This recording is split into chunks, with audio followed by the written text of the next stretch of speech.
I see dead people. Hot shit. Here's Johnny. Stop. We have such sights to show you. Bring the motherfucking ruckus. Fuck you too. Shit. We up in here watching anime. We up in here watching some ass class. Ass class. Ass on. Class on Titan. What are we doing? Where are we? This isn't the usual place we're at. Among the fishes. This isn't the place we record. Where are we at? Oh wait, I live here. What are those called again? The shrimpies or the guppies? Oh, are they shrimpies? The shrimpies are the little boys. The guppies are the fishies.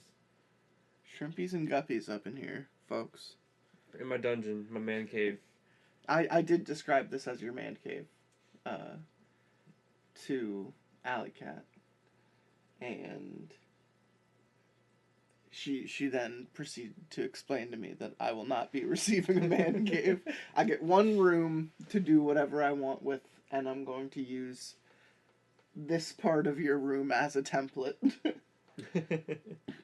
So it's just a state. It's fair. Of mind. That's actually what I was going to say. Anywho. Speaking of state of minds. You have to be in a certain state of mind when you watch anime. You have to sit down and talk to yourself and be like, do I want to have sex? Do I want to have sex right now with the bees? And you're like, the bees? And you're like, do you want to have sex with the bees and the eagles? And then when you say that, you have to sing and go, do you want to have sex with the bees and the eagles? Of course, we are talking about the intro to Attack on Titan, the first intro. Yeah. Listen to it and tell me it doesn't say I want to have sex with the bees and the eagles. It's not saying it's not a good song. So what did we do with this series? What did we fucking do to ourselves? We went through a lot. It's been like a year, right? Because we've been meeting off and on. Well, we started a while ago, and then we started a while ago, but when we started watching Attack on Titan. Preface right now. We started. I watched a little bit of it. Captain said we should watch all of it because this movie's coming out. Only in the last 4 months, because I moved and then we couldn't watch it at my place anymore. You were still kind of settling and doing. And I think we maybe did one session at my place. No, we didn't do any sessions. We didn't do any sessions? Nothing at the new place, no. Okay. So, we've been doing all of them over here. Yep. And it got to a point where it was like, okay, the final chapter movie that's coming to theaters, even though, the actual anime ended, a year ago, they were more than a year ago, a couple of years ago at this point, but it finally got theatrical release, and they released the final 3 episodes, which was 2.5 hours, as a interconnected film, and it was going to have a theatrical release, because Japan likes to do this. This isn't the first theatrical release that Miss SkellyBones and I have seen in a theater. We like together. To watch anime in the theaters. We went and saw... It's fun. Demon Slayer. Every Demon Slayer film that they've come out with. Did we start with Mugen Train together? We saw it together? We saw Mugen Train together. But it's also just you're one of the only people I know that even likes anime. We're few and far between. Yeah, it's not everyone's cup of tea. And I get that. I'm not against it. I'm not judging. It's fucking weird. Yeah, no, it certainly can be. And I love it. Attack on Titan is it's a tougher pill for some people to swallow. It's nothing different. It's the same. I'm gonna be real quick. It's nothing crazy. It's still. I don't think it's anime bullshit. For entryway. For people's entry into anime, I think it could be a little weird. Well, because honestly, it's not a shonen, and it's not a slice of life. It's Right, and it's just to be frank. Can I be Bill? Fuck, dude. I'll be Aaron. Not Bill. And you can be Jean. You can be my Jean. Okay, that's fine. I wouldn't make you Connie. I appreciate it. What I was gonna say is it's on the border of being a horror anime. I'd say it's yeah. I would say though, what you're saying, to get someone into something like that immediately, the first half is very just straightforward. Yeah. We're a society. There's monsters. The monsters are coming to get us. We have to survive against monsters. It's only till like 3/4 when all the plot out just falls into your lap, and you're that's fair. Okay. and you're like, okay, this is a bit much. Yeah. That's at a point when I feel like it gets a little like anime-ish, like tropey. Yeah. That's fair. What essentially what we did, we started like a year, maybe a year and a half ago. Again, I watched up to the 3rd season. Fair. When it first came out, and I stopped because I was like, I'm not crazy about it. To halfway through season 5, or sorry, season 3. Yeah. But the show had like essentially like 5 seasons. You could count like there were a couple seasons that were really long, and then there were a couple seasons that were short. And it's just like, no, if you were to break that, because they kept saying this show is ending, and then it had like 4 endings. What is this, One Piece? That's fair. And so chapter 4 just goes on and on and on and on, because it's like chapter 4 part 1, chapter 4 part 2, chapter 4 the finale.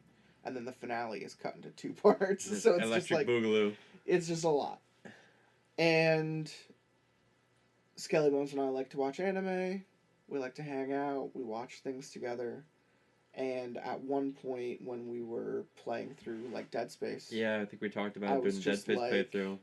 I was just like, instead of playing something, let's watch something next time. And it came down to like, well, we're both people who like to watch anime, but what can we like mutually agree on? And I remember just being like, well, you never finished Attack on Titan, and by that time I had like read everything, and I remember you would always talk about it to me about how crazy the ending was and what was going on. The ending, because you love your spoilers, and you always spoilers. And I'm just like, don't tell me, but at the same time I don't really care. And then you did tell me everything, and I didn't care, and I was like, wow, that gets a lot crazier than I thought it was going to happen. And you're like, we should see how it gets there. Because everyone assumes that it's going to continue being the same, like, I'm young, it's action, it's all for hope, we're going to build a bright tomorrow, like the first couple seasons, like, make you Titans feel. ain't my mom, but and little then, do you know. And then you get to, like, the time skip, and he's just like, no, I'm going to start World War III now. I'm going to fucking eviscerate you're like, humanity. why are you doing this? I have to. I have no choice. But I feel like you do. I don't really have a choice. And you're like, all right, well. But yeah, it was a fun journey. I would say I really enjoyed the beginning few seasons. I feel like that's the more, like, nitty-gritty dramaticness. Like, when you're first learning about, like I always say that, like, I think I would have liked, I know anime has to go into the more deep stuff, but I would have really loved it if the Titans were just kind of like feral monsters out in the wild. Yeah. But like the whole beginning part is like, I like how they have that half though. Like there's a big mystery, Dad's basement, but there's a big mystery, Dad's basement. But like Aaron Yeager's your typical, I'm really angsty and annoying, but then he kind of gets a little bit just, I don't know, what would you say he's not really annoying towards the ending really, and he's not really pathetic, I'd say. He's like a little like he's content, resentful. He's apathetic. Yeah, he's indifferent. He just doesn't show any much emotion towards the end. He conversely puts himself into a boat, knowing he's putting himself into a boat, and then he whines about it. And it's just like, and then he's just like, oh, this fucking boat. I forgot my piano. Turn to a Titan. And that's just like, that's the vibe I get from him. But I would argue that he's not even the most interesting part of the finale. For me, it's just seeing where it goes, how far it goes, and how everyone handles it. Because there's an element of, like, high stakes, everyone is a chess piece on a huge fucking board, and you never know who's just going to be taken out or for what reason. Who will die next? And who will not die? Who deserves to die that doesn't die? Yeah, and like how far do you really go? And like this is a series that I consider to have like very little plot armor. I would say when they explain why someone survives certain situations, they really do say, no, like, someone found him on the battlefield, they gave him a tourniquet, they dragged him to safety, there's a reason he's here right now. But, like, I'm thinking, like, the main group out of them, only one of them truly dies before the end. Because I feel like the only one that actually dies that you're like, ah, shit, was Sasha. Connie lives, Mikasa lives, Jean lives. Berthold. I don't know. Because him and Reinhardt, I kind of like put them in the group, but not really. Because You have to consider all of the characters. But like halfway through it, though, you feel like it's just Connie, Sasha, Mikasa, Jean, Aaron, and Armin. And Armin dies, but they get brought back. He gets brought back. But I wouldn't explain that as plot armor. That a really important character dies because of him.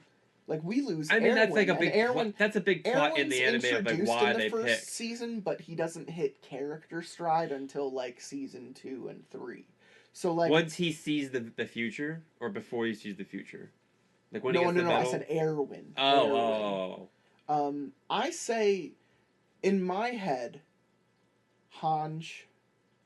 When she dies in the finale, but that one was, felt that. But that one was good though. That wasn't like a gut punch like Sasha. Sasha was like, boom, Sasha's a gut just punch. dead. So Hanj goes out in a blaze of glory like you said she was going to. Yeah.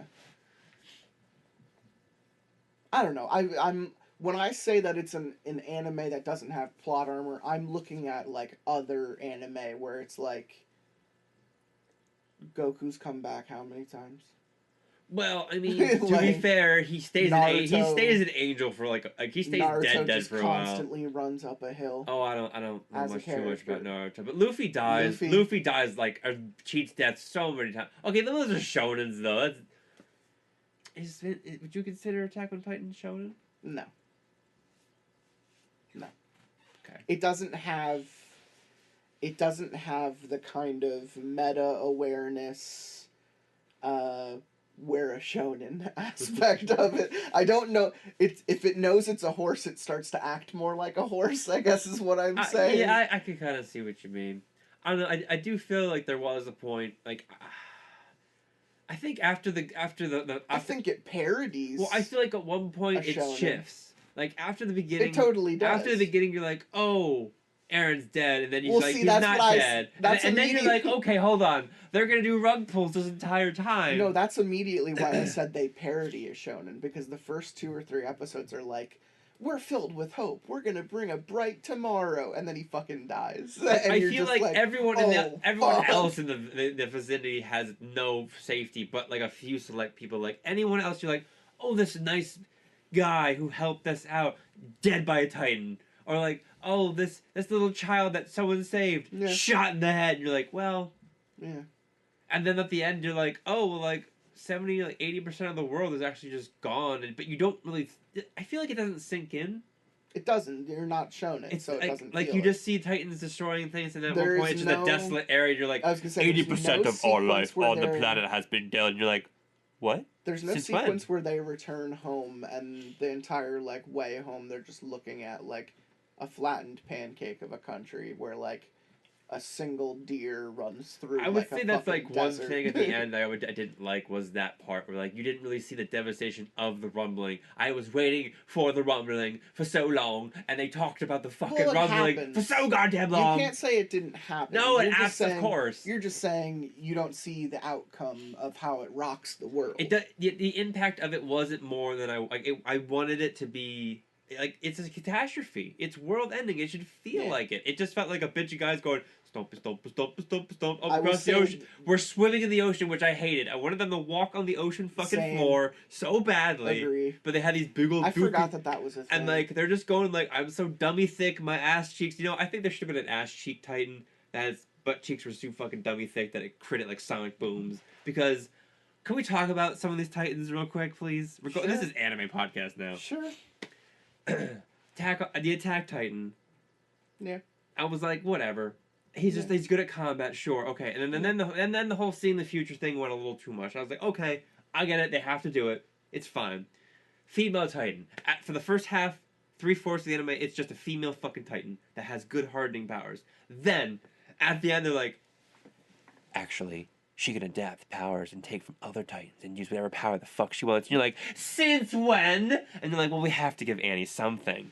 Well, they I got over They it. give her a tight boost. They don't give I her, think she deserves it. They don't give her the gamut. They just give her And then I'm a like, tight boost. I'm like, this entire time, I'm like, what is the Beast power? Like, the Beast Titan's powers? Like, what is the Beast power? Like, what does this do? Like, and then, like, they're like... He yells. Oh, he also played catch a lot when he was younger. So, like, he's got one hell of a fucking arm. That's not the thing.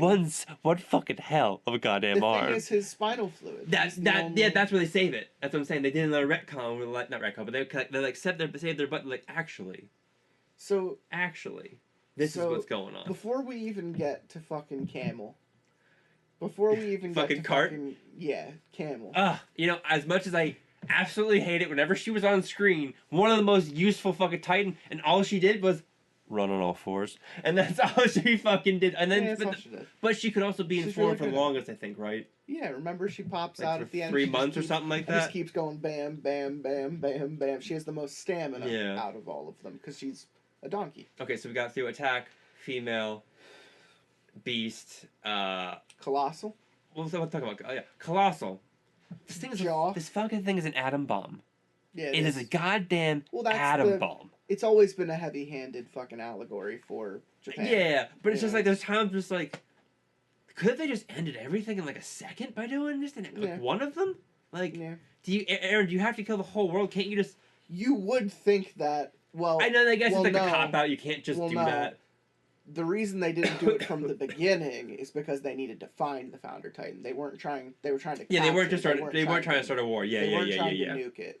I understood that. They wanted to say, but from that point forward, you'd think, oh, they're coming for me. I was a little confused at one point because like it seemed towards the end, or like 3/4, whenever the Colossal Titan would appear, it automatically did the atom bomb effect no matter what.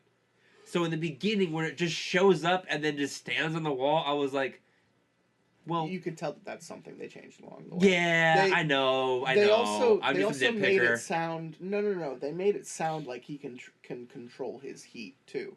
So I think someone like Armin is like can't control it. So every time he goes into it, he blows isn't as good. And B, as per tell him, you gotta stay tight and loose. And B, I think he's going for violence. He's going.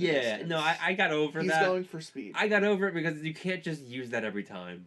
Like they can't just they. Can't, they certainly could have. But I mean, like in the anime themselves, like you're like, oh, those could use the big one. Oh, those could use the big one. They pulled their punches. And then once the rumbling happens, you're like, okay, it's a bunch of big ones. It's fine. It's whatever.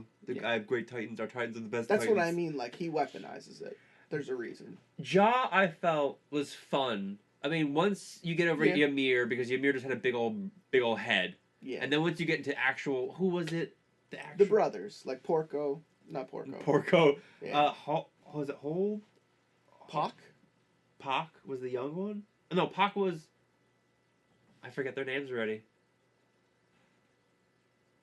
Wasn't one Marco or Marcus or something? I thought Marco was the one. Yeah, that was the original Jaw Titan, I thought. Or was the it one supposed to be selected as? It's not Marco. Yeah, the one. It's not Marco, but it's a name like it. Because Marco's the friend who dies. Something like that. It was a while ago. I watched my anime. I can't remember. I call him Porco, but it's Galliard. Oh, Galliard. Yeah. He gets it after Ymir. Falco was the younger one. Yeah. So I like the second edition where he has like that, where the older brother had it, when he had like the face mask, and then like I just love it because I was like I just love it how like foreshadowing they did with that. They're like, well, it's not like there's a Titan that flies. Well, and then they just like they do explain they see some feathers, and you're like, okay, but then the spinal fluid. Well, they explain, and it's really stupid. In one of the throwaway sequences, they're just like, yeah, every Titan triggers, like Beast says it at one point, every Titan triggers back to your animal DNA, and he argues that within every person is also animal DNA, and that's what that crazy intro where like the dinosaur is running next to a plesiosaurs. Plesiosaur. Their favorite intro Leopardon and like a camel and like a zebra and like a fucking crocodile like are all flying through the air in the one intro. And it's just like Beast explains that the reason he manifests as this giant hairy bastard is because of a part of his like ape DNA, whereas he says someone, you know, like Cart Titan, there have been other Cart Titans that look like fucking zebras and jackals and shit. And, like, we do eventually see them, like, an armor Titan with, like, a rhino horn. We see, like, a jackal-faced jaw Titan. Oh, we're going in the Armored Titan next, folks. Okay, so, for someone called the fucking Armored Titan... He sure gets cracked he like gets a fucking fucking walnut. destroyed all the fucking time. Like, what's the point? He sure gets like, cracked like shouldn't a he walnut. shouldn't he be the expert one at He hardening? should be the dummy thick. Yeah. But, like, all the time, like... So you just have, like, a little layer of armor, and that's, your ability. Like, that's it. Like, I mean, he, like, made it, like, kind of spikier and cool that one time. Never did it again. Yeah. Alright, that's the end of him. I would say that's also up to Reiner, though. Reiner had a lot going on. He had a lot Reiner's of... complicated character. Wasn't supposed to actually get it. Kind of was stressing home. Alright, Spear. Spear? Isn't it called Spear? Which one? Warhammer? Warhammer, yeah. Okay. So this one, no, before we talk about Warhammer, let's go to Cart. Let's go to Camel. Oh, you want to talk about I want because, okay. alright. So I like this one because it's kind of fun and inventive. Like, it has the moving fortress of simps. You know, on the back with the guns and stuff like that. Her incel squad. Yeah. So she Peak? I think she was Peak. Mm-hmm. She was fun. The only thing I didn't like is that every single time that head, that big old Camel Joe cigarette fucking lips and face really comes up, like it was like a goddamn banana boat. And I'm like, get it away from me. And they always made her eyes glows. Yeah. And I couldn't. Alright. Don't blame you. Warhammer Titan. I feel that this one was so underused, too. Because, like, it can technically manifest outside anything it wants to. Like, I don't know. I just felt like the fight between it and Aaron was so quick. Yeah, I mean, it's and they just, unfortunately it's a victim of plot because at that point they're just trying to say, we gotta move it what's along. the last one? We're gonna make it an interesting sequence, but it's gonna be made an example of, and that's its purpose. Because once it's got. It becomes the only reason for the finale because then he starts manifesting all of the different ones on his back. Yeah, because before that, all they do is just summon spikes from the ground. I'm like, come on. Yeah, and he takes it to the next level, and it's a part of his like practical evolution of character, and it's sad that it's used an example of because I think when you look at the mythology of the world, and this was something I was going to say earlier when you were asking like, okay, well, what about the scope? Well, think about it this way. The scope of the show has always been from these characters' perspectives. So if we're analyzing everything from the eyes of, like, a character like Armin, at this point, he's around since the beginning. We are on the same level as him, and the only time we feel a disconnect is when he goes colossal. And it's just like, okay. Yeah. That's the step. But from beginning to end, we do see things from his perspective, because we're watching Aaron do all this stuff. We're being explained all of these things to the same time. Aaron is explaining things to Armin. So we're finding out shifts in story the same time Armin is mostly finding out shifts in story. Yeah. There's a point where it's like, you could argue that we're seeing things from Aaron's perspective, but it's just to inform the next sequence where we see Armin, like, react to what's going on. So sometimes Aaron, and I think it's ironic that he's ahead of the game on several turns, because that ends up being his entire shtick for the finale. So it's like, if we're looking at the scope of things, and we're analyzing things from the perspective we have, a reason we don't see, like, what the rumbling does to the world is because these characters never existed in that world. We're just seeing the destruction it's wrought, and we're told to move forward and move along as fast as possible.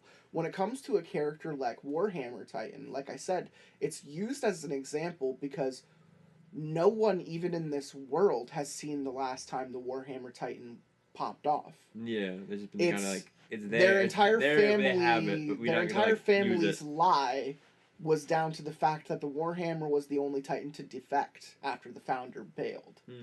So they stole the other ones. They stole Colossal, they stole Armor, they stole Jaw, and they weaponized them, but another country hid Warhammer. It's not a good excuse. It's not. There's so many other points where you could have been like, Warhammer could have easily been replaced with Jaw, and the story could have happened the same exact way. Nothing would have changed. But it's, well, a lot of things would have changed. Maybe Colossal is a better example. But it's just like, there are elements of this where I'm just like, yeah, the guy who came up with this absolutely did not have all of his ducks in a row for where he was going with it. Well, it's anime for you. He had an idea, and I give him that, because literally the last episode harkens back to, like, the first episode, but that's just, it's hindsight. It's not premeditated, you know? So when we talk about a Titan like Reiner, like Colossal, like Jaw, and like Warhammer, we have to look at them, or Beast, another one. We have to look at them from a scope of saying, like, okay, maybe these characters only work this way because our scope is so fucking narrow. And we're seeing things the same time they're seeing things. We're understanding things the same time they are. When it comes to a character like Warhammer, I can't help but just simply think, this is the author saying, I needed this for the finale, so I just put this into a Titan. That's kind of how I saw it. But the thing is, like, I don't hate it is because it was like a lot of build up to it, so I expected a better fight. That's fair. And like I knew when I saw it, I'm like, oh, they just did this because it's probably time or money constraints. Like they just needed to just do this to get it going. Like just here it is, you saw it, now moving on. And I get that, you know, it's just the shitty. I wish there wasn't a time skip. I wish we had like 2 or 3 more seasons watching these characters grow up and slowly like hone in on where Beast is, and Aaron slowly just slips through, like going straight to time skip where he's already changed and then you have to catch up in flashbacks along the way. It does the story a disservice because you're not seeing the fucking werewolf transformation as it happens. You're seeing the after effects of a werewolf transformation that already took place. Yeah. And it's like, there's nothing interesting about looking at the Hulk. It shouldn't be interesting. I don't think it personally is. It's just a big green man. It's just a big angry guy. I'm not. The most interesting thing is his purple shorts. I think what's interesting What's underneath them is the small guy who can't control when he turns into big guy, and how like grotesque and terrifying that experience must be for the person. Thought, like the fears and the mindset of the man that turns into the monster, Dr. Jekyll, not the monster itself. Dr. Jekyll and Mr. Hyde. The crazy part about that is the freedom that character has to make that decision, and the times where it's not actually his decision at all. Yeah. And the monster that comes out of a situation like that, and how the story can be told in those regards. I'm not trying to say Attack on Titan is the best thing ever made. I think both of us can agree that it's not the best thing ever made. It was better than I thought it was going to be. I just respect the shit out of it because I think it really does something you can't find in any other media. I can't compare it to anything else. There's nothing there. It's one part fantasy epic because it takes place in like a universe unlike ours. It's just, it's a weird pseudo medieval Europe pre-World War I. It's hard to wrap your head around because it's not our history. It's not our world. That's true, but it does harken to a lot of like ideals of course and things. It does. So you can kind of relate. I mean, we can't relate because we didn't go through that shit. You can't relate to world. Like, no, yeah. So there's a part of it that's pseudo fantasy alternate reality, and then there's a part of it that's horror, and there's a part of it that's action, and there's a very, very small part of it that is shonen. And it's just like, I don't know a single. I guess you could say a little bit of political in there too, just a little bit. Social commentary. Because there is a lot of like class war and stuff like that mixed in with just Titans. Sure. Warfare, military opinion, political opinion, the military police, government opinion, the corruption. No, you could certainly potatoes. You can certainly argue that. I can't think for the life of me of any other medium across any other board that hits that many weird things all under one umbrella. And I think that's a power that anime has, is that they can go to those places and not be like, taking risks. You know, like what do you consider taking risks Hollywood in would anime? never. Well, no, I'm just saying. I'm just Hollywood. curious. What do you think is risky in anime? Like a move or some kind of plot line that you think is like, oh, you should... what I'm saying is there are no risks in anime. People swing for fences in anime. Wow, it's like it's one of the very few medias where you're like, this is weird, but like I kind of expected weird. Niche. Yeah. They find their niches. Yeah. 100%. I'm saying Hollywood doesn't take risks. Hollywood likes everything to be the same. I mean, we are talking about a Lilo and Stitch live action coming out that shot for shot remake. That didn't do the disguise scene with the female and male alien because Disney doesn't like transgender characters. Sure. Fuck Disney. Anyways. Yeah. I mean, I'm That's just no. I agree 100%. I just think ultimately we get a lot of the same products in Western culture. Yeah. And we like to perpetuate a system because it makes money, not because it is good, experimental or different, unique. Yeah, it makes what I will people say are gonna is go see it. Eastern media, you know, you look at stuff that's coming out of like Korea and stuff that's coming out of Japan, you can just be like, wow, fuck, this would never exist in the US.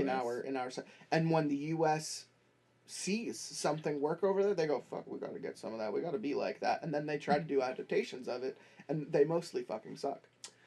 Yeah, usually. That's a reason why video game That's why we outsource suck. So much shit to other countries too. That's why video game adaptations suck. I would argue the best thing you could compare to Attack on Titan is a video game. Like, I just don't think there's anything in TV or film, or it's hard to even say books. Because I don't even think books go as hard as Attack on Titan is. I don't really read that much anymore, but it's just like, I don't know a single book that goes to places that Attack on Titan does. And I've read, like, fucking Cormac McCarthy's The Road. You know, like, I've read Blood Meridian. I've read I Have No Mouth, But I Must Scream. Like, come at me. I've read some terrifying shit. But nothing goes to, like, medieval fantasy, mixed political, mixed action, mixed horror, mixed shonen. It's like Harry Potter is mixed fantasy shonen, but it doesn't do all those other things. It's like you're a Titan, Harry. It's just in my head. There are certain forms that you can only get away with certain things, and it's like there's a reason, like Naruto and Dragon Ball Z and like the big three, One Piece, Bleach, you know, it's like there are a reason people dig these things, and I think it's because they can't exist anywhere else. Well, there's no there's no series in so our at some point in the you take a step back and you're like, maybe I just appreciate there's no this. 1,000-episode series that goes on in our country. There's nothing like that. No, we're what would it be? I mean, Simpsons. I think the closest we have is Simpsons. I would say South Park has done South Park, 24 seasons. Simpsons, even Family Guy is grossly getting there. Yeah. I don't think there's anything that has so many episodes that's just like it's. Yeah. This is the best we got. Yeah, which is kind of crap. But that's what I'm saying. Like, that's why the genre matters just as much as the medium matters. Like, it's a part of the package. I don't think I will ever see something that has people with Spider-Man equipment flying around chopping parts off of really big naked screaming people, and it's that just want to eat people. It's just like I can't wrap my head around that anywhere else. And that's when I look at things critically, and this is definitely just a me thing, I don't think a lot of people do this. I think about the accessibility across the board, and I think it affects my like critical judgment a little bit. Because I don't think anime should be compared to other anime. I think anime should be compared to like a world of entertainment, which is why I think it's so fucking niche. I could go watch Daredevil Born Again. I could go watch fucking Stranger Things. I could watch my like salted, lightly buttered American media. And I could get that. Yeah. But every once in a while, I want some fucking sushi. You know what I'm saying? I want some fucking hibachi. And it means you want something different. Yeah. I'm just saying. But no, I get you. It tastes different. It scratches an itch that just doesn't satisfy with other certain Western medias. You're just like, yeah, I know what's gonna happen and get, and then sometimes anime you're like, what the fuck? What are they doing? But you're like, I gotta see what they're gonna fucking do next. Show me the weird, crazy shit that you're never. What other concept are you gonna come up that I'm gonna be like, that's silly as shit. I gotta see where this shit goes. Yeah, or at the very same time, like, I don't know, like a dime drop. If you don't see it coming, and you're not thinking about it, and you're not prepared for it, a dime drop as simple as Aaron just got eaten in the first 3 episodes of this show. And you're like, oh shit, it's gonna be one of these. And then you're like, oh wait, he's what? Well, I'm not even going beyond that point. Or even a dime drop like Bert Holt and Reiner coming out to the rest of the group. Like, if you don't see these things coming, it's hard for me to compare them to any other media that's like trying to do the same thing. Because even in my head, it's like, okay, closest thing I could possibly think of that touches a similar itch. Game of Thrones. Certain characters have plot armor. Most of the time you're not sure who's going to die next. It's a lot of betrayal. It's a lot of politics. Yeah. It's a lot of warfare. There's a secret apocalypse going on that no one's paying attention to. Fantasy, instead of flying around Spider-Man, you're flying on around on dragons. There's an impending threat that the world is all afraid That's what I mean. of. An apocalypse. No, White Walkers. That's true, actually, you're right. The apocalypse is happening and no one is paying attention because they're too buried in their politics. It's the best example I have, and even that doesn't feel... the crumbling. Seriously. It's the only example I can think of in my head, and it still doesn't, like... It's not the same. They're too different. They're two different mediums, and they're two different things, and they're two different products. And I think maybe I'm just making this realization now, but I'm certainly more happy with where Attack on Titan went as opposed to where Game of Thrones went. So it's just like, when I look at the two products, I'm just like, this does everything I wanted Game of Thrones to do.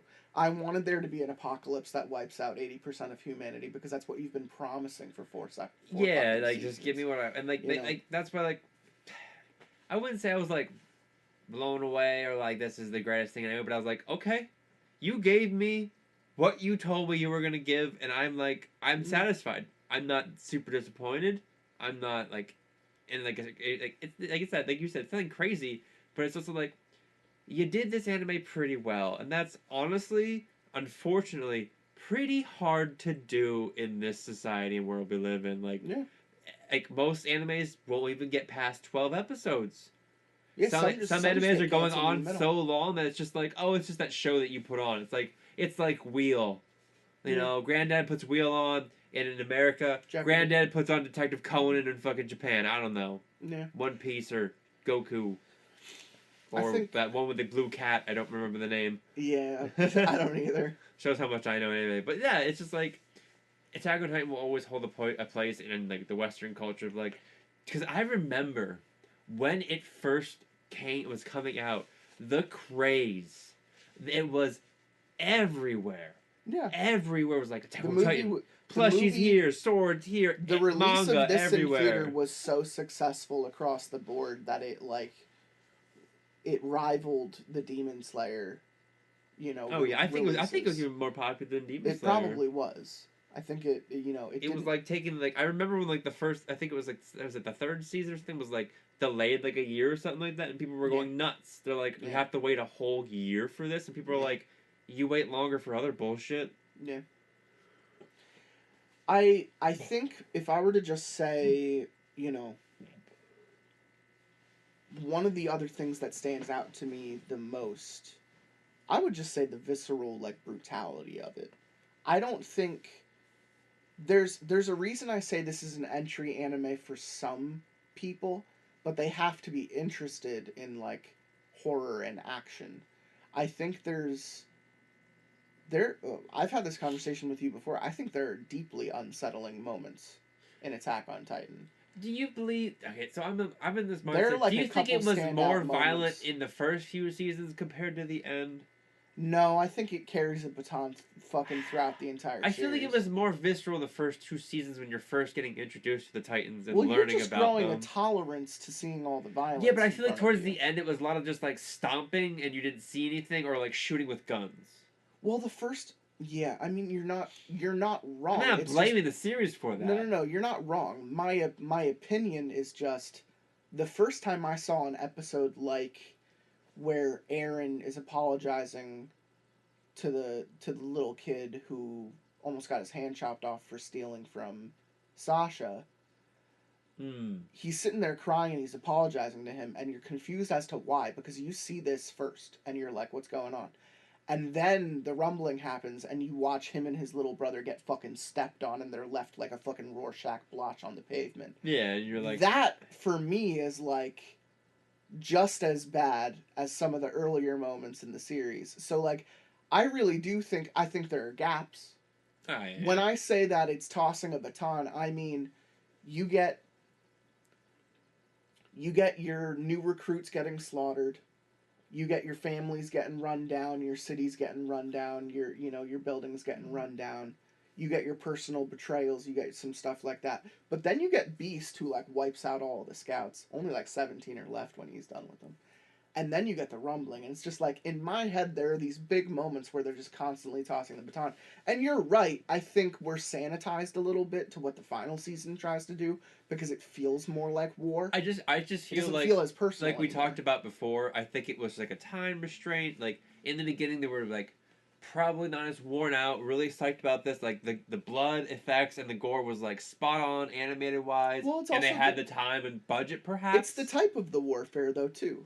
Because it evolves. With the swords, it's going to be more It goes gory. from swords to bullets. And I also feel like it is like just them just mostly it's fighting like the main three, like the main powered Titans are the ones that are fighting. Which has always just been a rough and tumble version and of Godzilla. and there's like it's like when they get ripped apart, it doesn't really affect you at all. No, it's you're like, Godzilla. oh, they're made of Play-Doh. It's kaiju. It'll just regenerate. It's kaiju. They're just two kaiju fighting. It's just not. It was kaiju. It's just kaiju. Like it's nothing more than a dude in a rubber suit smacking another dude in a rubber suit. I love kaiju. So do I, but it's just that's not the part of the show where it's like. I still think about that one death in season 2. But we have to talk about the finale that we saw. Oh shit! We haven't even gotten there. We are 54 minutes into this right now. So I'm probably gonna cut the game table stuff, but even then we're like 10 minutes. So. We wanted to see the finale, which was like the last. We talked about how the final is being released into theaters, and Captain was watching. Captain was like, we have to finish watching the series before the movie comes out. Before the movie comes out, and mind you, we hang out once a week. Yeah. And then it's after work, so we'll watch what 7 to 8, 9 episodes per night. 6 to 9, yeah. So we did that for like a month and a half straight to catch up to where like the end was.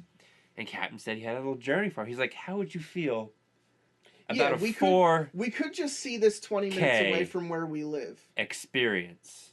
4D. 4Ds. 4Ds. 4Ds nuts. 4 dimensions. 4-dimension movie theater, folks. Take it away, Captain. Because we could see it. Here was my argument. We could see it 20 minutes away from our house the same way we saw the Demon Slayer ones, which is just in a regular theater. But, a worm had gotten into my ear about a buddy telling me he went and saw Twisters at a 4D theater, and it's like 40 minutes from my house. Dewey?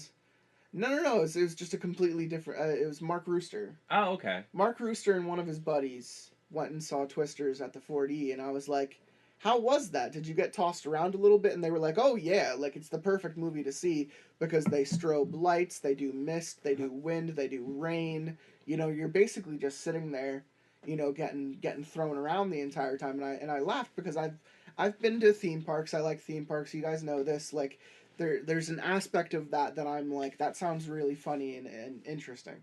So I'm seeing that that's a big thing in Japan. They have 4D theaters all over the place. They released this earlier, like a couple months earlier, in Japan, and people were saying, yeah, I just saw this in 4D.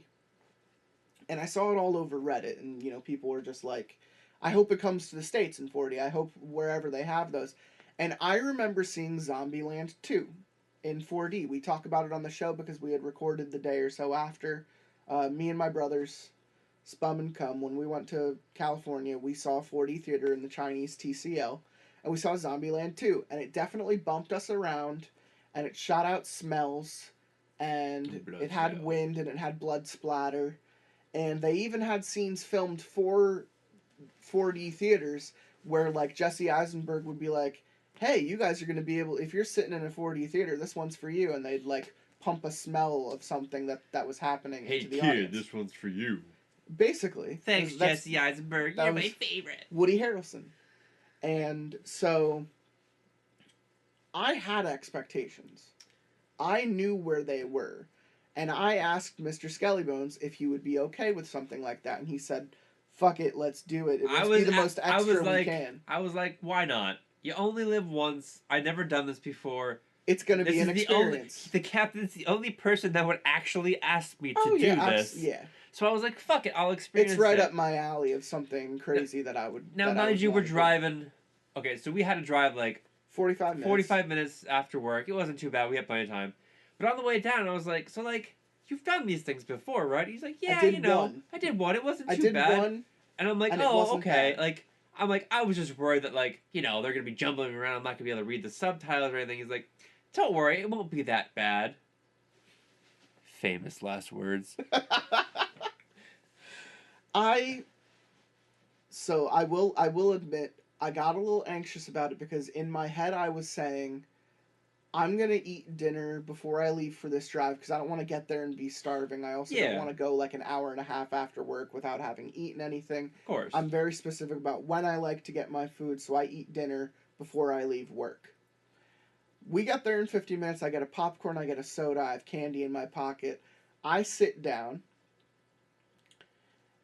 And it's smooth at first. I want to say the first, like, so the first 15, 20 minutes were, like, just catch up. The first, like, almost 20, half an hour movie was very subtle. Yeah. You know, very calm. Like, and you got some little effects here and there. Then they immediately got into the action. And these chairs started throwing... I was using 3D maneuver gear, folks. Like, these chairs started throwing you around. Like, I couldn't believe it. I couldn't believe how violent these things were. Like they were hard plastic seats. Yeah. So I have my jacket stuffed into both sides because my legs are hurting. We're getting rumbled. There's two 40-year-old women, but like next to me, they're like smaller than me. These young girls are laughing about, they're thrown around. I'm like, I'm worried they're gonna get thrown out of these seats. Now, like I didn't say it was all bad. Like the wind was nice. The wind experience. The mist had a smell to it. Okay, so. The fog, which I was excited for, because obviously there's steam. It looks pretty cool. There's steam. But, like, they put so much of it, I look over at Captain and I start coughing. Yeah. I'm like, I'm having trouble breathing, man. Like, I can't. Throat. And, of course, on the chairs, there's a little button. They were, like, four by four, like, four sections, and they would move that all at once. Yeah. And the only button that had it on-off was the water. Yeah. So you could get sprayed or not sprayed. They only did it, like, once or twice. Yeah, it was only quick splatters, quick splashes. But let me tell you, that the thing I was the most excited for was the tickler. Yeah, the tickler happened. And the tickler only happened twice. Twice. And it was whenever the spinal column within Ymir, the little centipede creature. And the only thing the tickler was, folks, was like a little rubber tube that went between your feet and legs that would go. It jostles you. Would just go. It fucking salmons your ankles.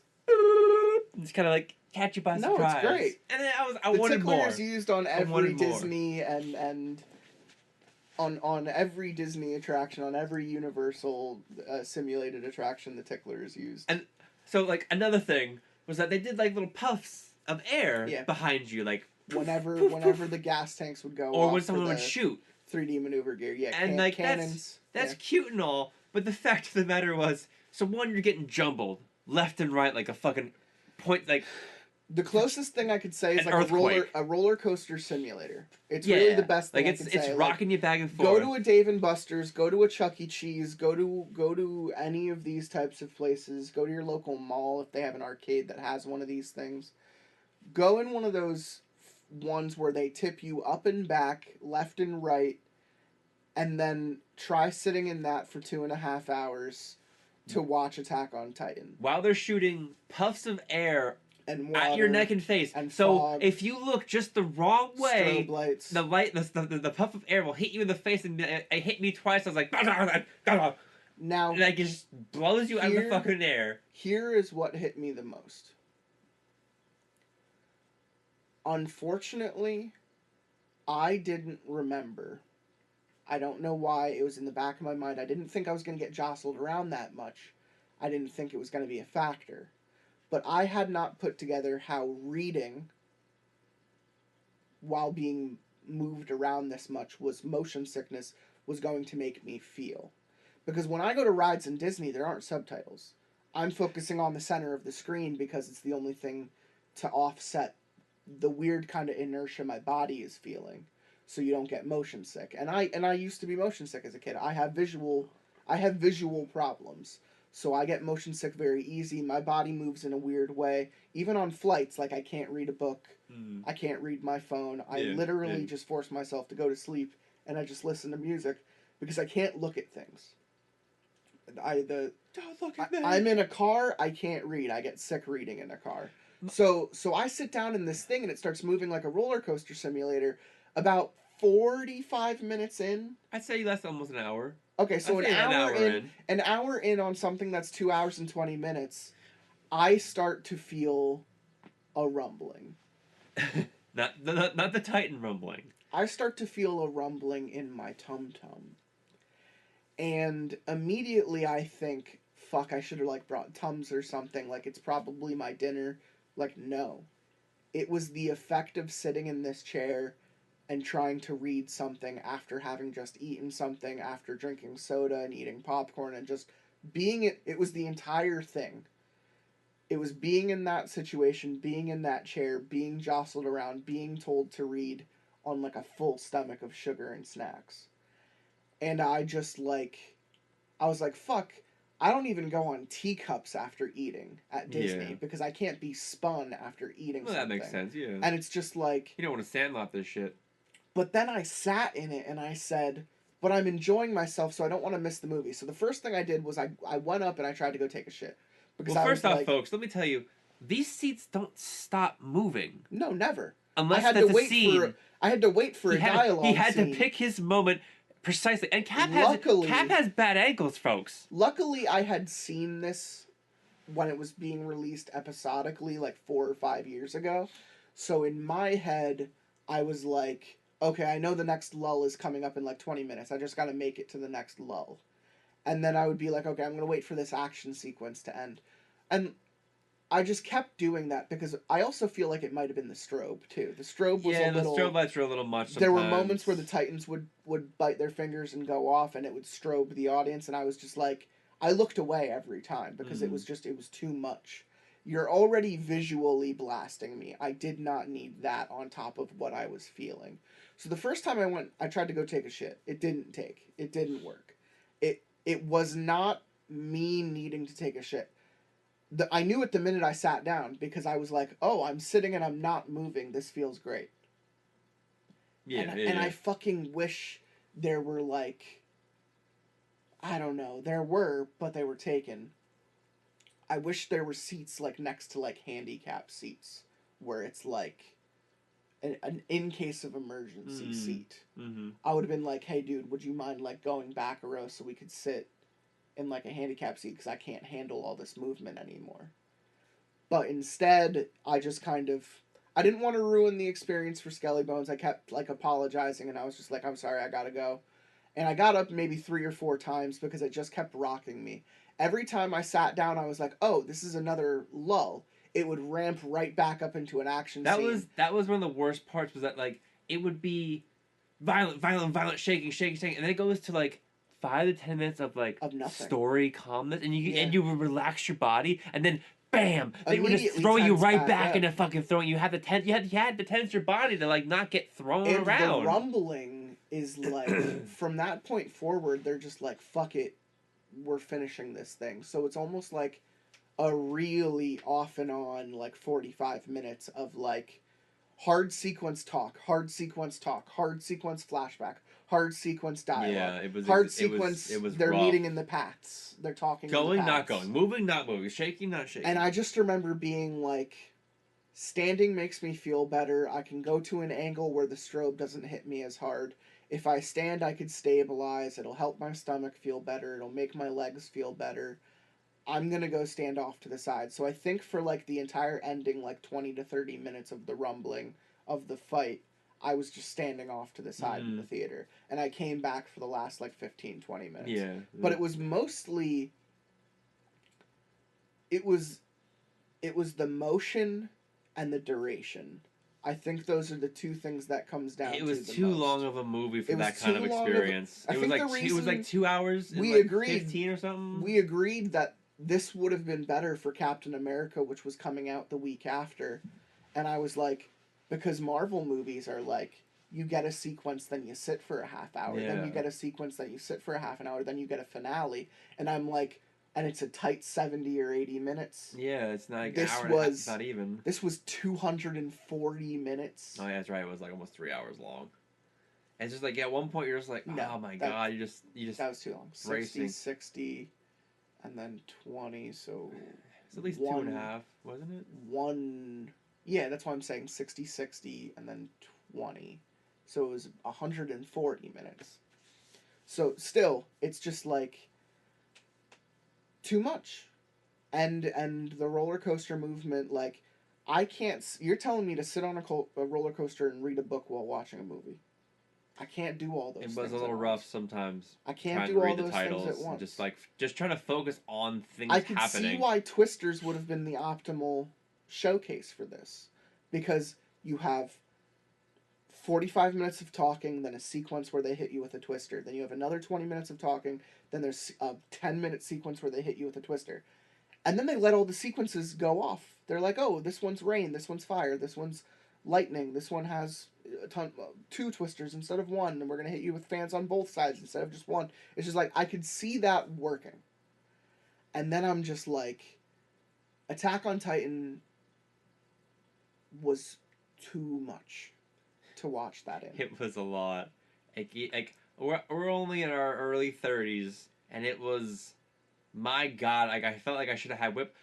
I would say, Whiplash is I good. will say though, Yeah. I was so impressed that my large movie theater drink Stayed in that cup stayed in holder. that cup holder and did not spill a They gave a deep. bit.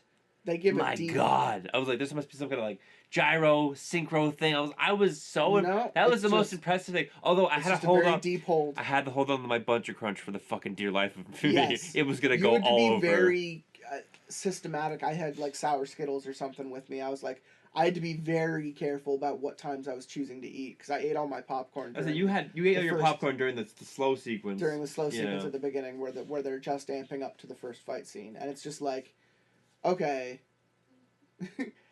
I just the experience we're going on, we could sum it up, not optimal. I would say okay. A What hair what too did we far. say? Okay, we said the steam effect was nice. Keep that. The wind effect was nice. Keep that. I loved the wind effect. Keep the yeah. tickler. Yeah, Just ramp down how much the chairs shake and that's you. what we said. Just like a They're- vibration would have been fine. We don't need to be whipped around. Yeah, And I so, can do without the air puffs. I didn't care for the air puffs. Yeah, the air puffs get annoying after a certain. And they amount only of did the time. water like twice, so it was fine. And they didn't get you super wet. They did a that was cool okay. back punch. Oh, I didn't. They did a karate chop. I See, know you have back problems. But the thing, they do a back punch. I at was one fine point. with the back of the chair 'Cause they did it poking during me. a shotgun, right? No, they did it when the Warhammer Titan was using the ability of the spikes. stabbing first. And I'm yeah. fine with a little bit of that, but it was also when they were jerking the chair. So Oh, it it was like, happened so concurrently. I was trying to hold on the chair Oh, while they're shooting while they're me in the shooting back. back. I'm like, I can't stay in this chair anymore, dude. You're getting attacked by Conor McGregor. I while am sitting getting in attacked. front. I am getting attacked by Titans, folks. Like it was literally the experience where like this is I what was they feel attacked like. on Titan. I was attacked on Titan. I was the Titan. I was attacked. It's fair. So the only question I have, and I don't think I asked you this because you summed it up pretty well, my feelings at least. And it's just like, I wish there was a dial. Yeah. The dial was set to like 9 or 10, Like and I wished it was more of a Like, 5. come up with a compensation, like a thing for the whole row, and be like, okay, we'll figure this out. Because like I said, or just shoot them off into pairs. Like, just disconnect 2 of them from the rest. I don't know how much. But I said like the two functionality-wise, the two the 40-year-old rose like makes the the most older sense. women, like they weren't old, they're like our age maybe, but they were tiny and they're just giggling as they're getting thrown around. I'm like, this could kill you. This will kill you. If you get off if you try to get off, it would kill you. The one next to me was a frail skeleton of a woman. Oh, okay. She was sweet, but she was tiny. My goodness. I'm like, if you step off this the wrong way, you're going down. Yeah, the hardest thing to do about that, by the way, because I definitely got up at one point, during a movement sequence, I had to jump out of it as it was moving. And the crazy thing was, the seats in front of you are moving too. And the seats around you are moving. So as you're walking past all these people, you're also dodging them being shifted in That's weird the craziest part. There was no bars for me to grab onto, because you almost feel like you're stepping off of a boat for a second. You're just like, this thing is moving independently, and I can't anticipate what direction it's going to bend in, so I'm jumping off of this, and I'm hoping to land all in one place, and not be rocked by something else around me. That is one thing I would say that they should definitely think about. A pause button. Have a pause button and be like, hey, I have to use the bathroom real quick, I'm getting off, so that's or safe. If you're given the option, a pause button to just calm it the fuck down. Yeah, just like... Sometimes you get rocked too much and you're like, this isn't what I wanted. Because you just I'm like thinking about just like the demographic that would go, like, for young kids even, like, I mean, like, yeah, that's a little crazy. I wouldn't feel like... I think this was an experience where they said Japan loves this shit and they carried it over beat for beat. And their people are used to it. They've had theaters over there that do this shit for 20 years. This is a new technology for us. I've only seen this pop up in the last like 4 or 5 years. This was not a thing before fucking 2019. So when you're looking at the scope of how long they've been doing stuff like this, nothing has gone this hard. Nothing has translated. I was so very surprised that I was like, it literally felt like I'm in like a theme park ride. It was Hanji's death, Hanji's action scene that told me this might be a bumpy fucking ride. Because the first couple, I remember you looked at me, you're like, the finale is going to be crazy. And I said this shouldn't be that bad, and then it was. And I was like, fuck, you lied to me. I was like, if Hanji's scene was bad, no, I didn't want to affect your experience in any way. No, I had a good time. After Hanji's scene, I was like, the rumbling is gonna be nuts. Yeah, I remember that. Yeah, worried. we were just like that was that much. I was like, if Hanji's scene where she's whipping around between, and that was only like 5 to 10 minutes of a scene. I know. That's why I'm saying the rumbling I knew was like an entire 45-minute sequence where they're fighting for their lives. You're fighting for your life in the audience. Literally holding on for my dear life. I'm gonna get bucked out of this chair. It was a lot. So, but what I want to ask at the end of the day, did you enjoy Attack on Titan as a whole? And do you wish we saw the finale in a regular theater? Did it affect your viewing of the finale at all? I like Attack on Titan. Okay. It was a good time. I'm glad we experienced it together. I do not regret the 4D experience. I would never do it again. But folks out there, if you have a young body that can take that, experience it. It was a story I will tell for the rest of my life. I wish it was a more positive story. I wish we saw like Spider-Man or something. That would have been kind of fun. Like, I mean, I could see glad it it was an being anime though, because I don't see them doing that experience with anime very often. No, fuck no. So I felt like it was the perfect time. There's no way they're releasing... It lined up perfectly with what we were doing. In my head, there's no way they're releasing like Infinity Fortress Part 1 in a 4D theater. Like, I don't think that's gonna happen. No. And furthermore, but we're gonna see that too. And furthermore, I don't think we are gonna see that. But furthermore, I don't think that movie would be good in 4D. I think there's a part of the Infinity Fortress like 3-part finale that they're doing where it's like I can see them playing around with some mist, some fog, maybe some scents. Only But if I the think whole... the sword movement is going to keep you relatively grounded because your chair would only how be the shifting Infinity Castle when they'd be is, fighting. it's like a puzzle box. It keeps moving. So only if the chairs moved up to the walls and went sideways and upside down, then I would do it. That's just one sequence. That's just one sequence. The battles all take place in singular rooms. I figured. So when I'm saying the movement would happen is only when people are flying across rooms. You're flying when they're flying. But like you want to kind of enjoy really like that's the one thing about Demon Slayer. It's like the art and the battle sequences are what you watch it for. Honestly. Oh no, that's why I'm saying there's no way even if they do release Infinity Fortress at the 4D theater, we're not seeing it. No, yeah. I just said like I did my 4D experience and I think that it was good that I did it. I'm not done. I'm gonna go see something else there, but I want to be able to walk away from it saying that did what I wanted it to do. You know, because I walked away from Attack on Titan saying that did way too much. I feel like, honestly, a Godzilla film would be kind of fun if they if they did -1 in that theater. If they just did, awesome. Yeah, you just get rid of the crazy shaking, have the wind, the smoke effects, and just rumbling. I would be so down for that. I'm okay with some movement. I really am. Zombieland, just like when he's moving, kind of shaking. Some movement. Whenever a character was in a car. Mm-hmm. Which, with -1, whenever they're in a plane, you get some panning from left to right and some moving up and down. I'm okay with that. Yeah. It was the fact that in Attack on Titan, you're going like this. It felt like they were. You're going in 5 different directions. They were trying repeatedly. to shake you from the chair. Like there was a guy up there in the theater, like box, like just bucking Bronco. A bucking Bronco. Like, he had a joystick. He was just like, oh, see this playing. fucking nerd down here with his one-piece devil fruit hat. I'm gonna fucking destroy him. 100%. Okay, I'm glad it didn't affect you because I ended up walking away from it saying, do you think he's gonna want to watch the finale again without that distraction? To see if like it would hit better. I don't know if I'll watch it again just because I don't care enough to watch Attack on Titan again. Well, yeah, I mean, I feel like if I just keep the memory of that's what the finale was for me, was this experience. Okay. And that's what I remember about the ending of Attack on Titan. Okay. Because then I think for me it's always going to be more epic if I leave it as is.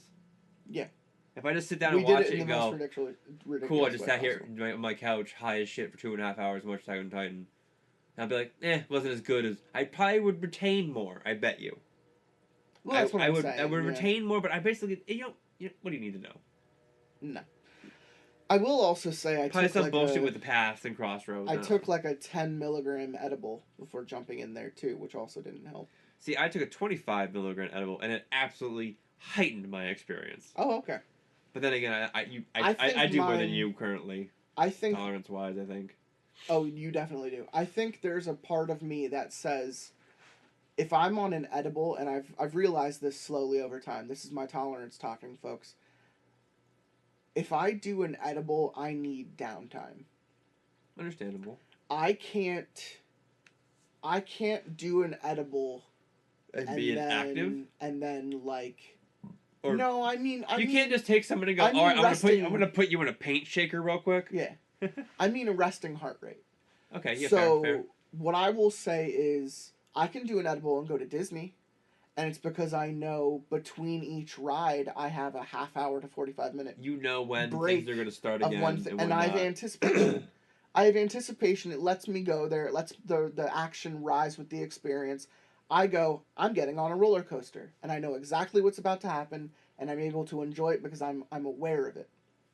Yeah. Taking an edible and then sitting in this chair was almost like a fucking nightmare, because you're just like, nightmare. It's just like it just shakes you. Everything's fine. It shakes you, and you're just like you're never knowing what direction it's like going to go. having one of those nightmares that every time you wake up and go back to sleep, you go back into that nightmare, and you're like, no, no, stop.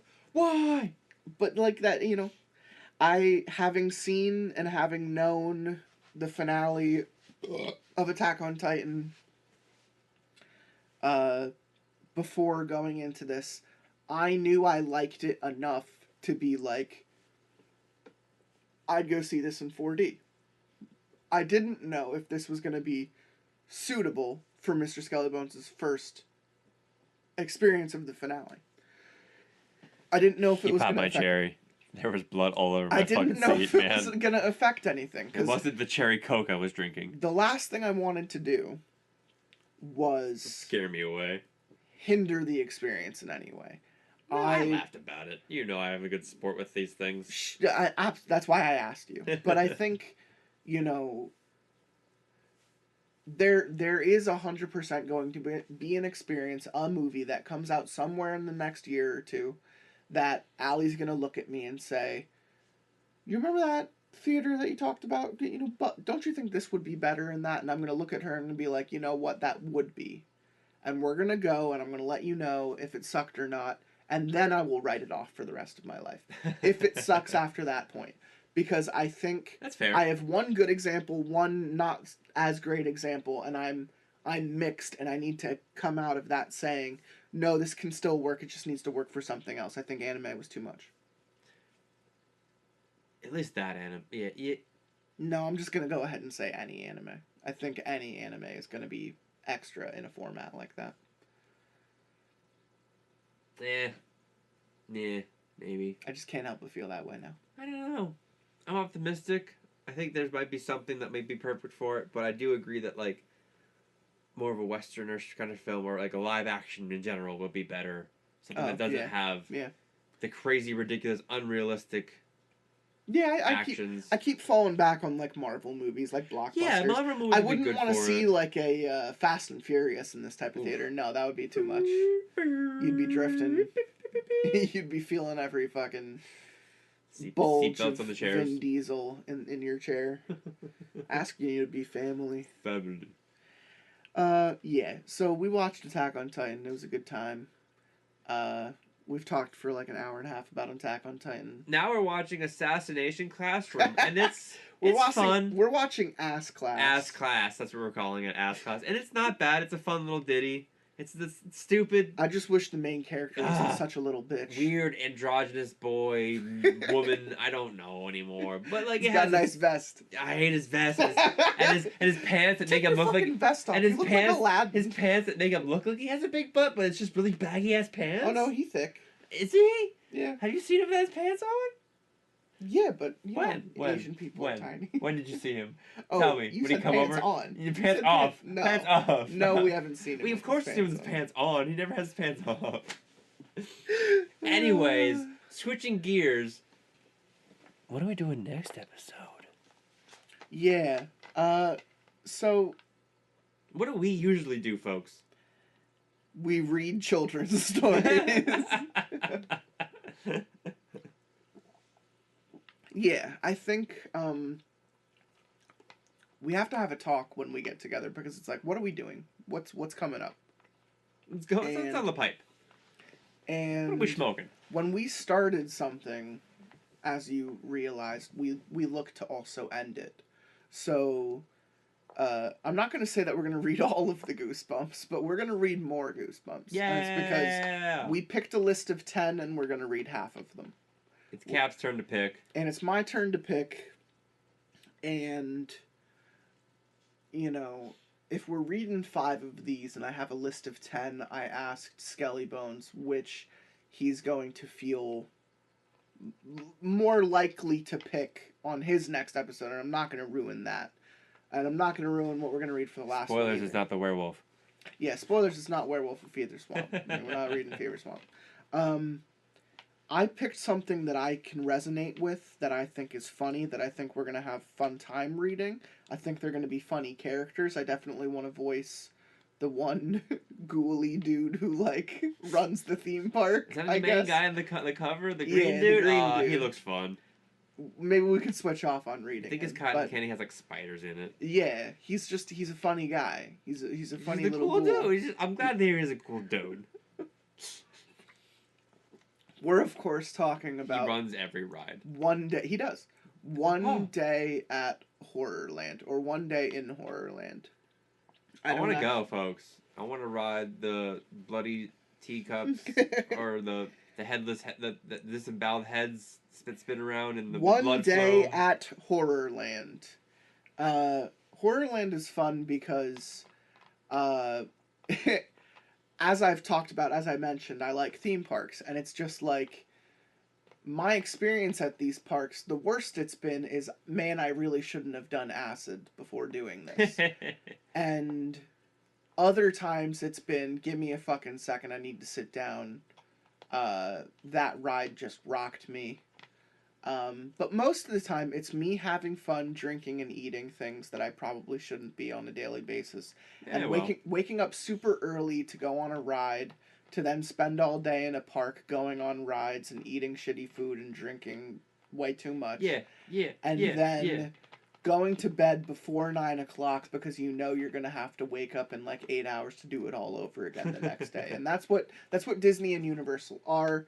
And it's funny that I'm talking about this today because they released single day tickets for their new park, Epic Universe in Florida today.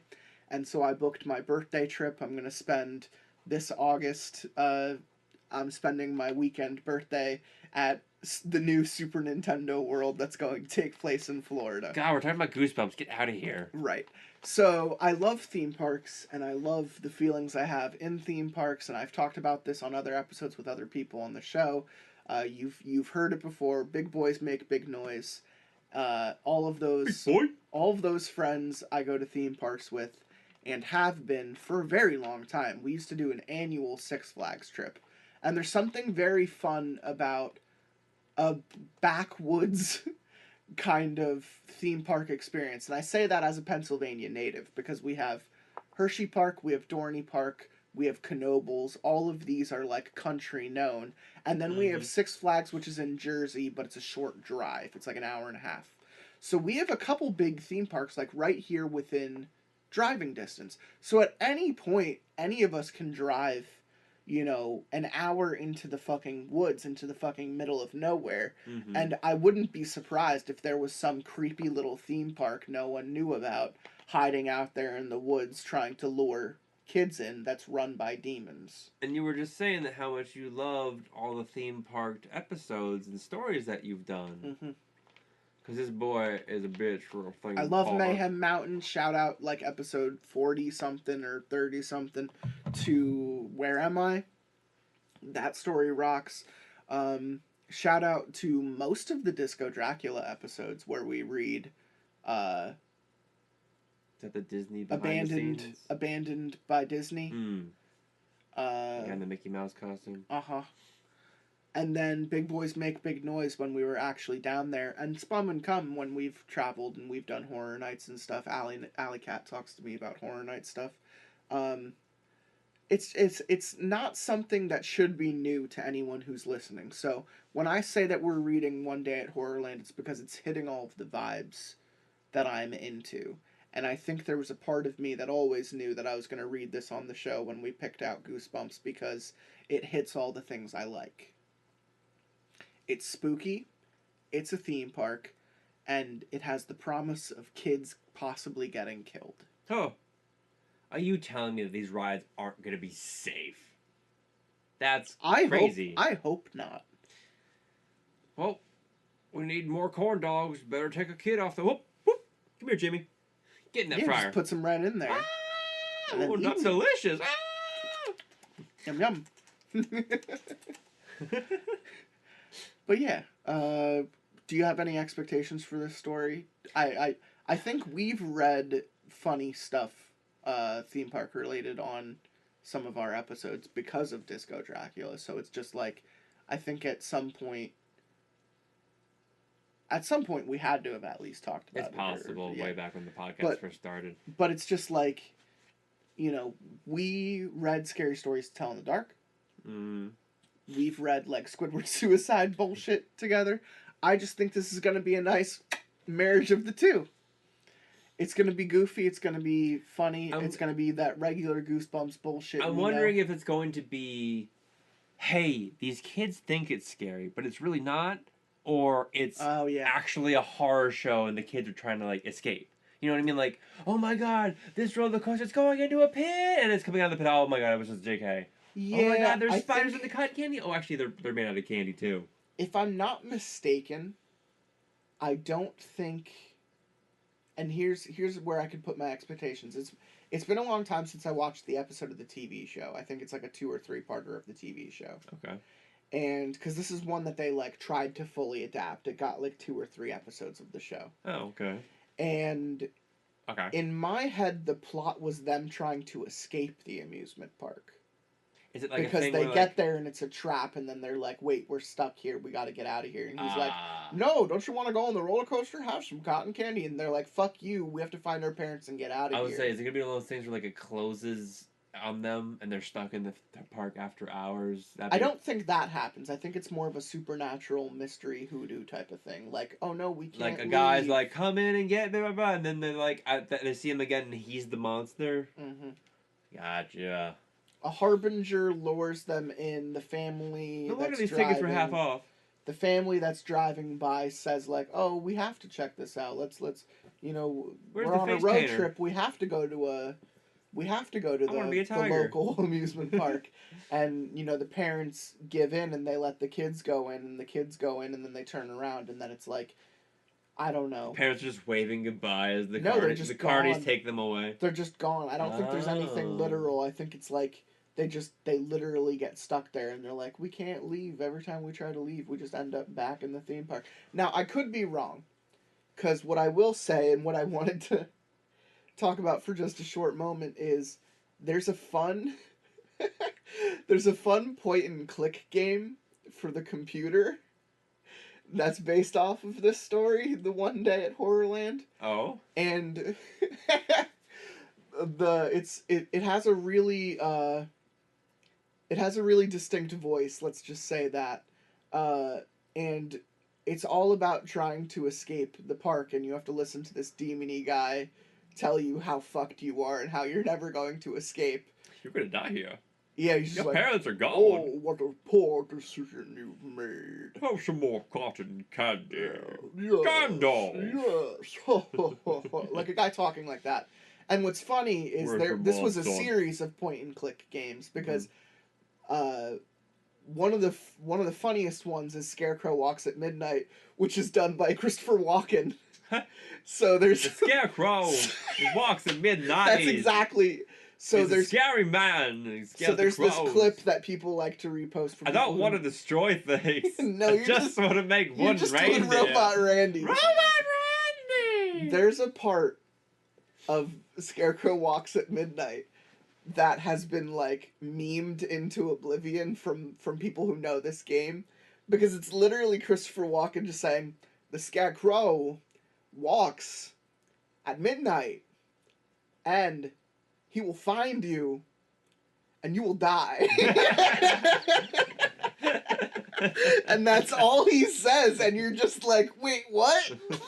Christopher Walken, why? The Scarecrow walks at midnight, and he will find you, and you will die.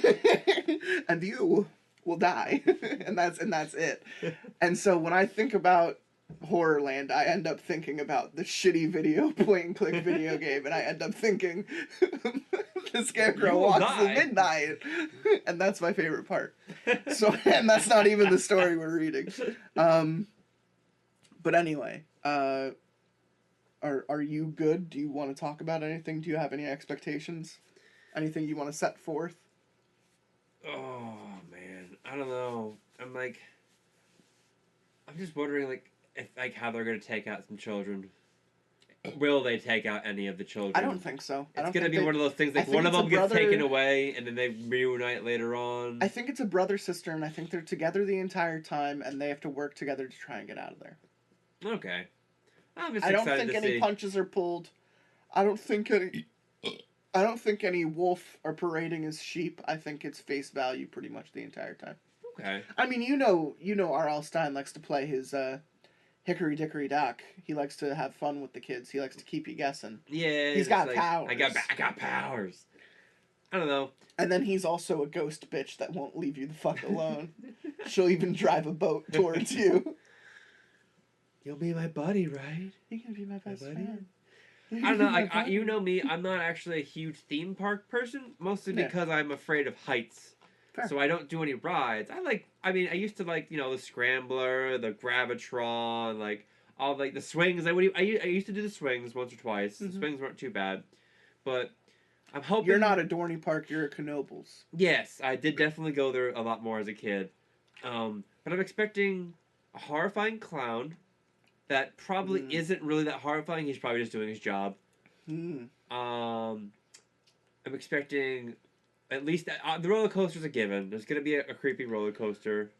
I think there's only one guy there, and it's a demon dude who shows up working every single attraction. I'm hoping there's like a balloon pop game where it's like people's heads or something. Like you shoot the A clown midway. mouth. Yeah, there's definitely a midway. Something like that. So I'm excited to see where it goes. You know, I don't really know where it could be. It should be a fun time though. The cover was very pink, with a green ghoul man on it. He looked like he looked like the like original a fun cover time. is a lot cooler. It's the sign. One day at Horrorland, which I'm 100% going to use for the Also, I wonder how much tickets are to Horrorland. It's the sign to enter the park. Oh, that's cute. Welcome to Horrorland, where nightmares come to life, and then the catchphrase is "Enter if you dare." But it is the sign. They do duplicate this sign for the show. It's the guy. It's the demon dude that you're about to see in the park, but it's only the top half of him creeping over the one sign. It is the literal sign to the park, and then they get in there, and this guy ends up being the working. Okay. He ends up being the attendant of all the rides, and wherever they go and whoever they talk to, they always turn around and it's him in a different costume. It's like the horror of the actual book. Like the kids go up to the line, he's like, "Do you have an easy pass?" And they're like, "No, I don't." And they're like, "Well, it's gonna be a Get to the back of the line. It's gonna be a 5-hour wait." And you're like, "Oh, how long is the ride?" He's like, 10 minutes. And you're like, "Do we really want to do Space Mountain?" Yeah, that one's more fun, I think. He's holding a chocolate. Oh, it's a bat. It's cute. What does he have in his cart? Is it a bug? Oh, his eyeball. An eyeball, a worm. I don't know if that is. A hot dog with worms. A bug dog. Yeah, bug dog. He got ice too. Hot bug. Hot bug. I like that he's a chunky boy too. Or no, his hands painted, or is that like food, or is it just? No, I think it's his skin. Oh, he's got some big old purpley pinkish hands. Yeah, he's got some slime coming out of his ice cream cart. Well, it's gonna melt, you know. Yeah. The Goosebumps logo. Chocolate, that rocky road. Yeah. No, it's fun. It's interesting. I think it's gonna be a funny pick. But we decided to cut this up because usually our Goosebumps episodes go over 2 hours just reading the Goosebumps itself. So like, we decided not to. Oh, they're not gonna know that. It's all gonna be Lance together. Oh, we're doing just a big old boy. Oh, it's gonna be Lance together. We're recording this separately. Shh. Yeah, that's usually what I say. I say cut right now. All right. So the first thing I want to get into before I forget, real quick, is just to reiterate how the statement goes. What? The Scarecrow walks at midnight, and he will kill you, and you will die. It's one of the best things I've ever heard in my life. It is the idea of Christopher Walken being hired at some point in the 90s to do dialogue for a PC Goosebumps video game. It's the same way I felt about the Tim Curry one when he did for like old school Genesis fucking Axis of Allies or whatever the fuck it was. Yeah. You know, he's just like, we'll take over the moon. You know, like he's just hired to say the most ridiculous shit. Yeah. Yeah. So the idea of Christopher Walken being hired to do Goosebumps, it fills me with such glee to hear him talk about the Scarecrow that walks at midnight. And he will kill you. You will die. Oh, wonderful. Today, obviously, we're here. We're gonna jump into. Thank you for sticking around. Thank you for sticking with us, because we've been talking for quite some time about how about how wonderful our experience was seeing Attack on Titan in 4D. And don't just say that you did listen to the whole episode and didn't, because, you know, all liars should be cut in half. Sporting fucking ass class quotes. All liars should be cut in half. Cut in half. All liars should be cut in half. I don't want to destroy things. I just want to cut all liars in half. We'll call little reindeer. I'll call you Ivana. That's a good reindeer name. I'm losing That's a bit. That's a good reindeer name. God damn it. Alright, we're here to read Goosebumps. I'm gonna start by reading some Goosebumps. Do you want me to start, or do you want to start? You can start. I have one Attack on Goosebumps. I have one. There you go. I have one stipulation. What? What? No. I have one stipulation. What is it?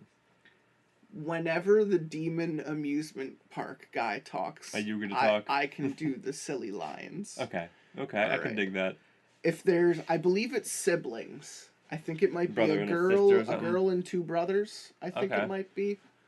I think that's what the plot is. That's the plot of the video game, and I heard the video game was inspired by the book. The book. Okay. So, having never read this one, I can't confirm nor deny. But if there are siblings, we will take the siblings. And read for them. Yeah. But I would like to read for Demon Man if that's possible. Because I want to do a silly voice. I want to do a silly voice for Demon Man. Goosebumps. Boost. Literally boosting gumps. Boosting my gums. Ain't that just the way? Alright, let's dive into this gump.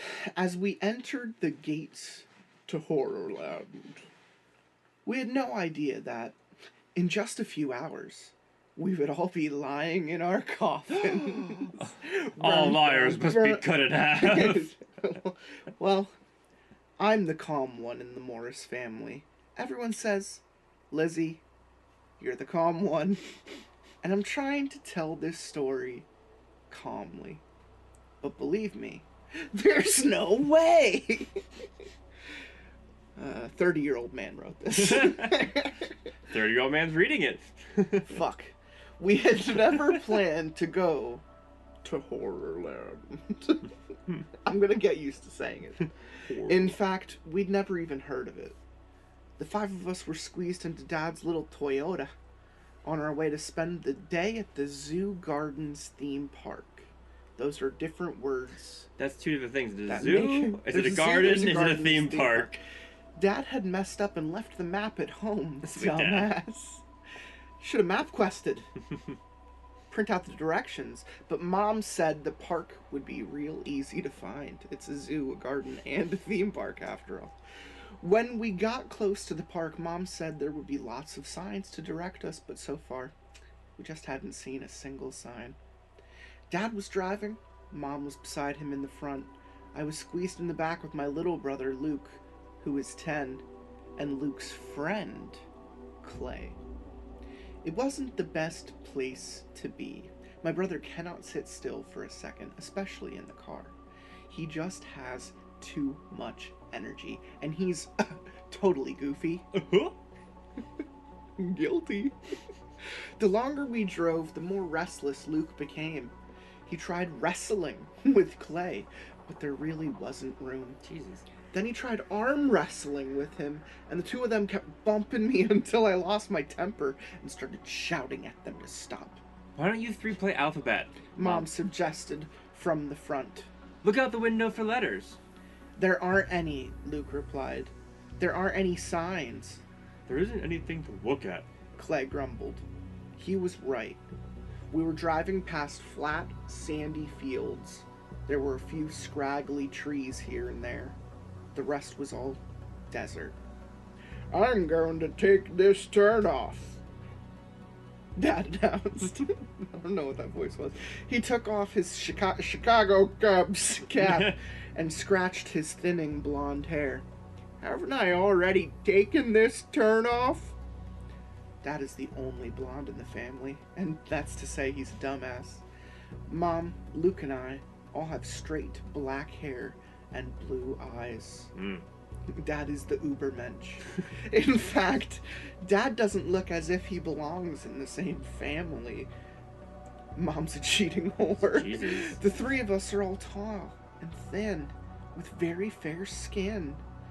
Dad is short, kind of chubby, with a round face. It's always pink. Is Dad the monster? Horrorland. I tease him all the time because I think he looks a lot more like a wrestler than a bank manager, which he is. I'm pretty sure we've already been here, Dad said unhappily. It's hard to tell. It's all desert. Mom replied, gazing out her window. Very helpful, Dad muttered. How can I be helpful? Mom shot back. You're the one who left the map on the kitchen table. I thought you packed it, Dad grumbled. Why should it be my job to pack the map? Mom cried. Break it up, you two, I interrupted. Once they started fighting, they never stopped. And then they started hitting each other. Shut that fuck up, bitch! It's always best to interrupt them quickly before they really get into it. I'm the Mad Pincher, Luke cried. And he let out a gruesome horror movie laugh and started pinching Clay's ribs and arms. Fuck, shit. I hate Luke's Mad Pincher more than anything. I was so glad that Clay was sitting in the middle next to Luke and not me. Usually the only way to stop Luke's pinching is to slug him. Jesus. Clay started squirming and laughing. He thinks everything Luke does is a riot. He laughs at all my brother's stupid jokes and stunts. You're so cool. I think that's why Luke likes Clay so much. I love The you. two of... Oh my god. The two of them began pinching each other. Then Luke shoved Clay into me. Give me a break, I cried. I shoved Clay back. I know I shouldn't have. But it was getting hot in the car. We've been driving for hours. What was I supposed to do? Lizzie, boys, you chill out back there, Dad cried. Dad, nobody says chill out anymore. I told him calmly and quietly. For some reason, that made him go berserk. He started yelling, and his face got bright red. I knew he wasn't mad at me. He was mad because he couldn't find the Zoo Gardens theme park. Everybody just take a deep breath and be silent. Mom suggested. Ow! Stop pinching me! Clay screamed. He gave Luke a hard shove. You stop pinching me! My brother shrieked, shoving him back. Boys can really be animals. Hey, look! A sign up ahead! Mom pointed as a large green sign came into view. Luke and Clay stopped fighting. Dad leaned forward, over the steering wheel, squinting through the windshield. Does it say where the park is? Luke demanded. Does it say where we are? Clay asked. The words on the sign came into view as we drove past it. It read, "Sign for rent." We all let out disappointed groans. The Mad Pincher returns, Luke cried. No! He gave Clay a hard pinch on the arm. Luke never knows when to quit. This road isn't going anywhere, Dad said, scowling. I'll have to turn around and get back on the highway. If I can find it, we're fucked. I think you should ask someone for directions. Ask someone. Ask someone. No, don't. Dad exploded. Do you see anyone I can ask? His face was bright red again. He drove with one hand so he could use the other to shake a fist. I meant if you see a gas station. Mom murmured. A gas station? What the fuck is that? Dad screamed. I don't even see a tree. Dad was right. We are fucked. I stared out the window. Saw nothing but white sand. Where the fuck are they? Where do they live? Where do they live? But white sand on both sides of the road. The sun beamed down on it, making it gleam. The sand was so bright, it nearly looked like snow. I meant to go north, Dad muttered. The desert is south. We must have gone south. You'd better turn around. Are we lost? Clay asked. I could hear fear in his voice. Clay isn't the bravest kid in the world. In fact, he's pretty easy to scare. And once I crept up behind him in the backyard at night and whispered his name, he He almost jumped right out of his shoes. Dad, are we lost? Luke repeated the question. Yeah, we're lost, Dad replied quietly. Hopelessly lost. Clay let out a soft cry and slumped in his seat. He looked a little like a balloon deflating. Don't tell him that, Mom cried sharply. What should I tell him? Dad snapped back. We're nowhere near Zoo Gardens. We're nowhere near civilization. We're in the desert, Barbara. Going nowhere. It's not my name. Just turn around. I'm sure we'll find someone we can ask, Mom said softly. And stop being so dramatic. We're all gonna die in the desert, Luke said with a gruesome grin on his face. And the buzzards will peck out our eyeballs and eat our flesh. Flesh. My brother has a great sense of humor, doesn't he? You can't stop imagining what it's like living with a total ghoul. Luke, stop scaring Clay, Mom said, turning in her seat to glare at him. I'm scared. I'm not scared. Clay insisted. But he looked scared. His round face was kind of pale, and his eyes were blinking a lot behind his glasses. And with his short, feathery blonde hair and round eyeglasses, Clay looked a lot like a frightened owl. Muttering to himself, Dad slowed the car to a stop, and then he turned it around, and we headed back in the direction we had come. Great vacation, he said through clenched teeth. It's still early, Mom told him, checking her watch. The late morning sun was nearly straight overhead. I could feel its warmth on my face through the open sunroof. We drove for nearly half an hour. Luke wanted to play 20 questions or geography with Clay, but Clay moodily said no. He just stared out the window, watching the desert roll by.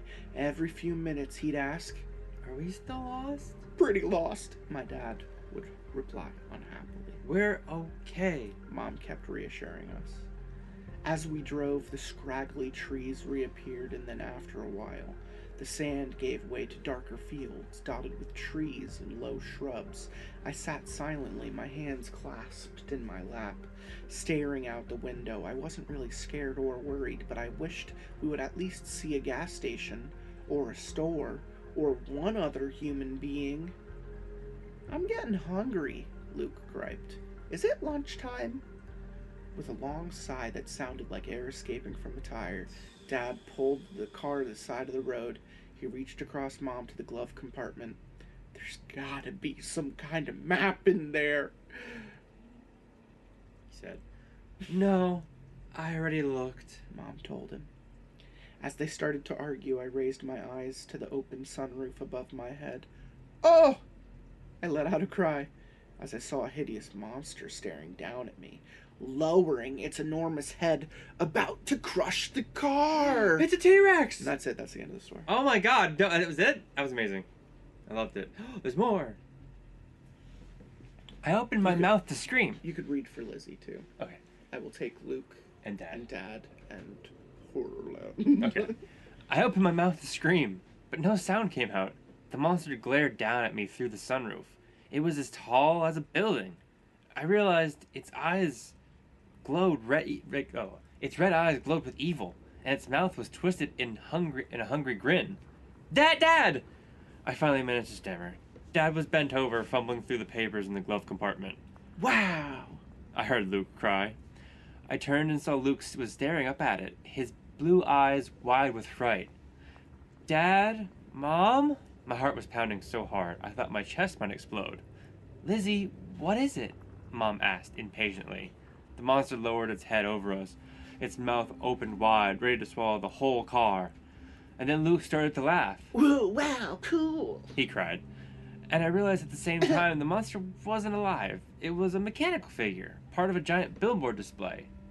Ducking my head to get a better view through the side window, I saw that Dad had pulled the car right beside the billboard. My parents were so busy arguing about the maps, they hadn't even noticed it. I stared up at the red-eyed monster. It lowered its head and opened its jaws. Then its jaws snapped shut, and the enormous head slid backwards. Oh no, it's falling over! It looks so real, Clay exclaimed, staring up at me. It didn't fool me. I lied. I was going to admit I had nearly leaped through the sunroof. I'm supposed to be the calm one after all. I rolled down the window and stuck my head out to read the billboard in front of the mechanical monster. In huge red letters it said, "Welcome to Horrorland, where nightmares come to life." There was a dark arrow in the upper left-hand corner with the words, 1 mile. Can we go there? Luke demanded eagerly. He leaned forward and grabbed the back of Dad's seat with both hands. Can we, Dad? How about it? It looks kind of scary, Clay said softly. Dad slammed the glove compartment shut with a single sigh. He was giving up on the idea of a map. Luke, stop pulling my seat. He snapped. Sit back. Can we go to Horrorland? Horrorland? What's Horrorland? Never heard of it. Mom demanded. Oh, Dad muttered. It's only a mile from here. It's only a mile from here. Luke pleaded. It looks great. The monster lowered its head over the car, staring in through the sunroof, and it raised its head again. I don't think so, Mom said, looking at the huge billboard. Zoo Gardens is such a wonderful park. Horrorland looked like shit. I think it looks great, Luke insisted, pulling at Dad's seat again. It looks really excellent. Luke, sit back, Dad pleaded. Let's go, I urged. We're never going to find Zoo Gardens. Mom hesitated, chewing her lower lip. I don't know, she said fretfully. Some of these places aren't safe. It'll be safe, Luke declared. It'll be very safe. Luke, sit back, Dad growled. Can we go? Luke demanded, ignoring Dad's request. Can we? It could be fun, Luke said quietly. Let's give it a try, I urged them. If we hate it, we can always leave. Dad rubbed his chin and sighed. Well, I guess it would be better than sitting here in the middle of nowhere arguing all day. Yay! Luke went on for way too long and screamed. Luke and I reached over Clay to slap each other with a high five. It's just the rest of the page. Horrorland sounded like a pretty cool place to me, too. I love scary rides. Hell yeah. If the rides are as scary as that monster, I said, pointing to the billboard, this park will be awesome. You don't think it's too scary, do you? Clay asked, like a little bitch. I saw that he had his hands clasped tightly in his lap, and he had that frightened owl look on his face again. No, don't be too scary, I told him. Oh, wow. I was wrong. I can't believe someone would build a big theme park out in the wilderness, Dad declared. We're driving through what seemed like an endless forest. Tall, old trees leaned over the 2-lane road, nearly blocking out the late morning sun. Maybe they haven't built the park yet, Mom suggested. Maybe they're going to clear out the trees and build the park here. All three of us in the back seat were hoping Mom was wrong. And she was. The road curved sharply, and we came out of the curve. We saw the tall gates to the park straight up ahead. Behind a tall purple fence, Horrorland seemed to stretch for miles. Leaning forward in my seat, I could see the tops of rides and strange, colorful buildings. As we drove across the enormous parking lot, eerie chords of organ music invaded the car. Yay! This looks great, Luke exclaimed. Clay and I enthusiastically agreed. Yeah! I couldn't wait to get out of the park. Couldn't wait to get out of the car and see everything. The parking lot is nearly empty, Dad said, glancing uneasily at Mom. That means we don't have to wait in long lines, I quickly exclaimed. I think Lizzie is excited about this place, Mom commented, smiling. Me too, Luke cried. He punched Clay in the face enthusiastically. On the shoulder. Punched Clay enthusiastically on the shoulder. Luke is always to be punching or pinching somebody. We crossed the wide parking lot. I saw a few cars parked near the front gate. At the far side of the lot stood a row of purple and green buses with the word Horrorland across the side. As we rode closer, I got a good look at the front gate. The same monster that we had seen behind the billboard rose up behind a big purple and green sign over the gate. The sign read, "The Horrorland Horrors welcome you to Horrorland. Horror, horror, horror." I don't get that sign, Mom said. What are the Horrorland Horrors? We'll find out, I exclaimed happily. The solemn, eerie organ music floated heavily over the parking lot. Dad pulled into a space in an empty aisle to the right of the front gate. Luke and I pushed open the back doors of the car before the car had even stopped. Let's go, I cried. Luke, Clay, and I started trotting around towards the gate. As I ran, I stared up at the green monster over the sign. This one didn't move its head on the like the billboard monster, but it looked real cool. I glanced back and saw Mom and Dad were hurrying to catch up with us. "This is gonna be way cool!" I exclaimed. And then I gasped as a deafening explosion made the ground shake. And I stared back in horror as our car burst apart, exploding into a million pieces. I love the... Jesus Christ, I almost trying to kill Dad. Every chapter, I forgot. Every chapter has to end With on the a cliffhanger. Yeah. Some ridiculous... That one, the car just blew up. The car exploded. The fuck? Radiator. It took me a long while to stop screaming. And finally I swallowed hard, choking back my cries. We all stared on in shock. Small chunks of twisted metal, hell yeah, and a few burning cinders were all that was left of our car. "How?" was all Dad managed to say.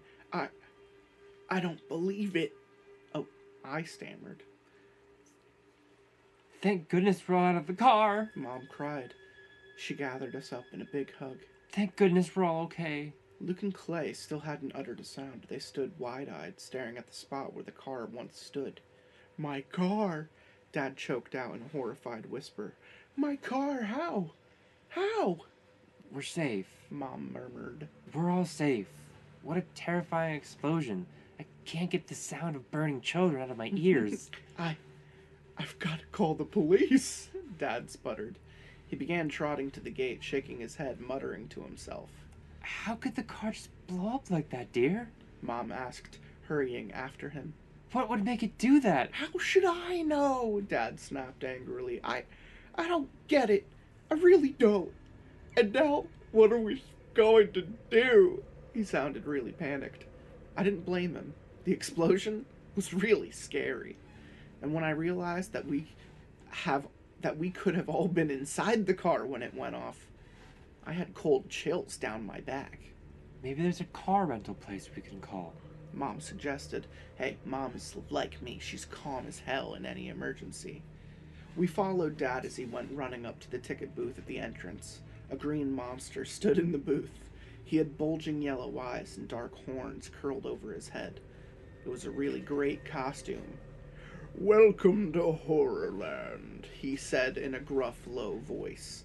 A loud stab of organ music rose up inside the ticket booth.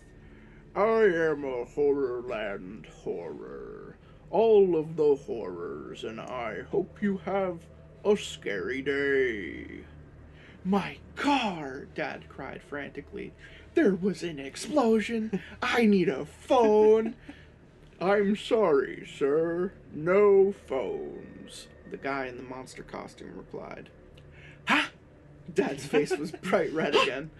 His forehead was drenched in sweat. "But I need a phone! Right away!" Dad insisted, glaring angrily at the green monster. "My car! Exploded! We're stuck here!" "We'll take care of you," the horror replied, lowering his gruff voice nearly to a whisper. "Yo, what?" Dad cried. "We need a car. I need to get to a phone. Don't you understand?" "No phones," the monster repeated. "But please, sir, allow us to take care of you. I promise we will take care of everything. Don't let this spoil your visit to Horrorland." "Spoil my visit?" Dad shrieked. "Eat my coat!" "Eat my coat!" Dad shrieked, his face growing even redder. "But my car!" Another loud stab of organ music made me jump. The creepy music made me feel as if I were actually in a horror movie. "We will take care of you. I promise," the horror said. A strange smile crossed his face. His yellow eyes lit up. Oh. "Please enjoy your stay, and do not worry about transportation. The other horrors and I will see that you are properly taken care of." But, Dad sputtered. The horror gestured toward the park. "Please enter as our guests. Free admission. I apologize for your car, but please Do not worry. I promise you will have no need to worry about your car. Dad turned back to us, sweat dripping down his forehead. I could see that he was really upset. I can't enjoy an amusement park now, he said. I can't believe this happened. I really can't. We gotta get a new car somehow, and... Oh, please, Dad, Luke cried. Please, can't we go inside? He just said he'll take care of it for us.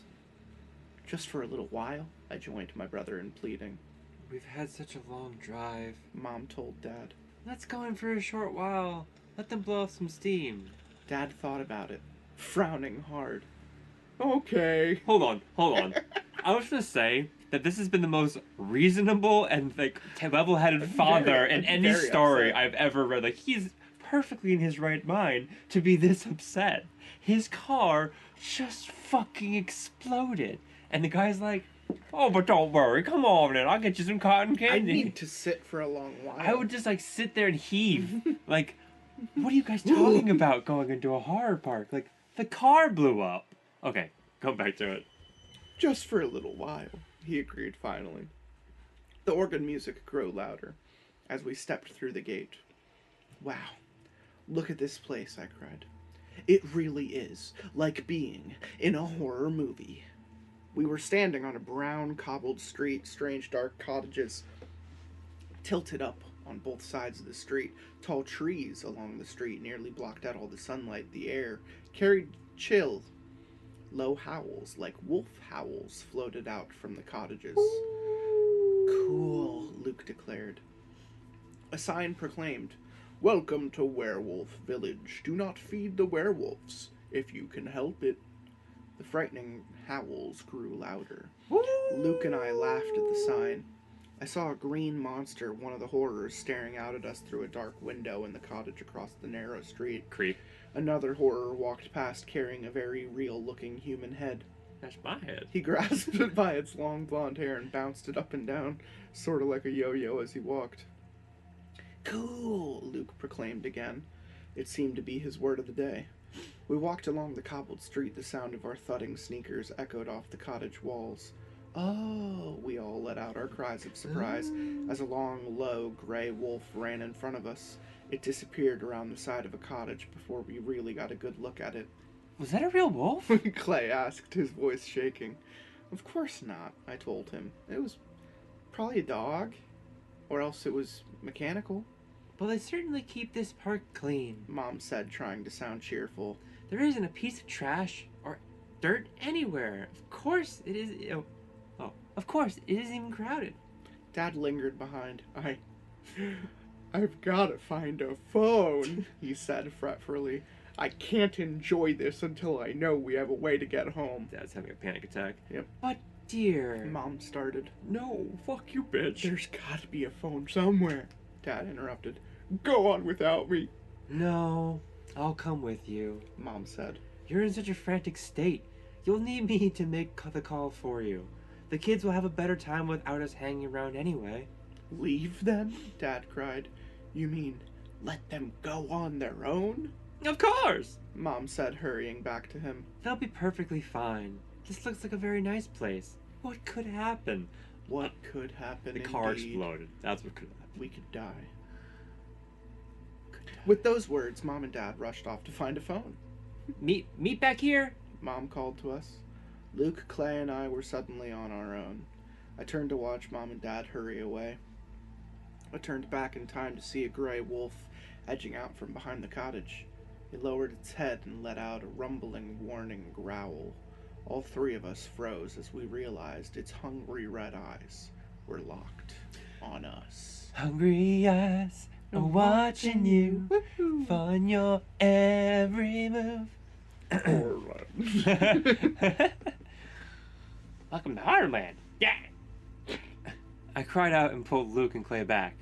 The wolf slithered out, holding its head low, glaring up at us with its wide red eyes, its mouth open hungrily. It's real, Clay declared, swallowing hard. Go. I had my hand on his shoulder. I could feel him trembling. The wolf let out a deep growl. Then it slid back behind the cottage wall. I think it's some kind of robot or something, I told Clay. Let's go somewhere else, Clay replied, suddenly very pale. What does that sign say up there? Luke asked. He went running over the dark cobblestones to the sign, and Clay and I followed. The sign read, "No pinching." Luke laughed. That's stupid. What a dumb sign, Clay agreed. The sign was meant for you, Luke, I exclaimed. I gave him a hard pinch on the arm. Hey, can't you read? He shouted angrily, pointing at the sign.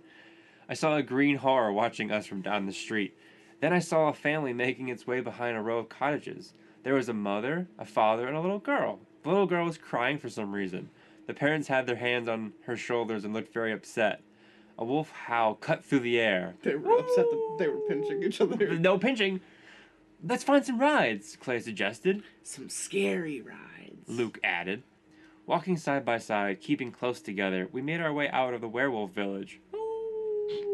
The street widened into a round plaza.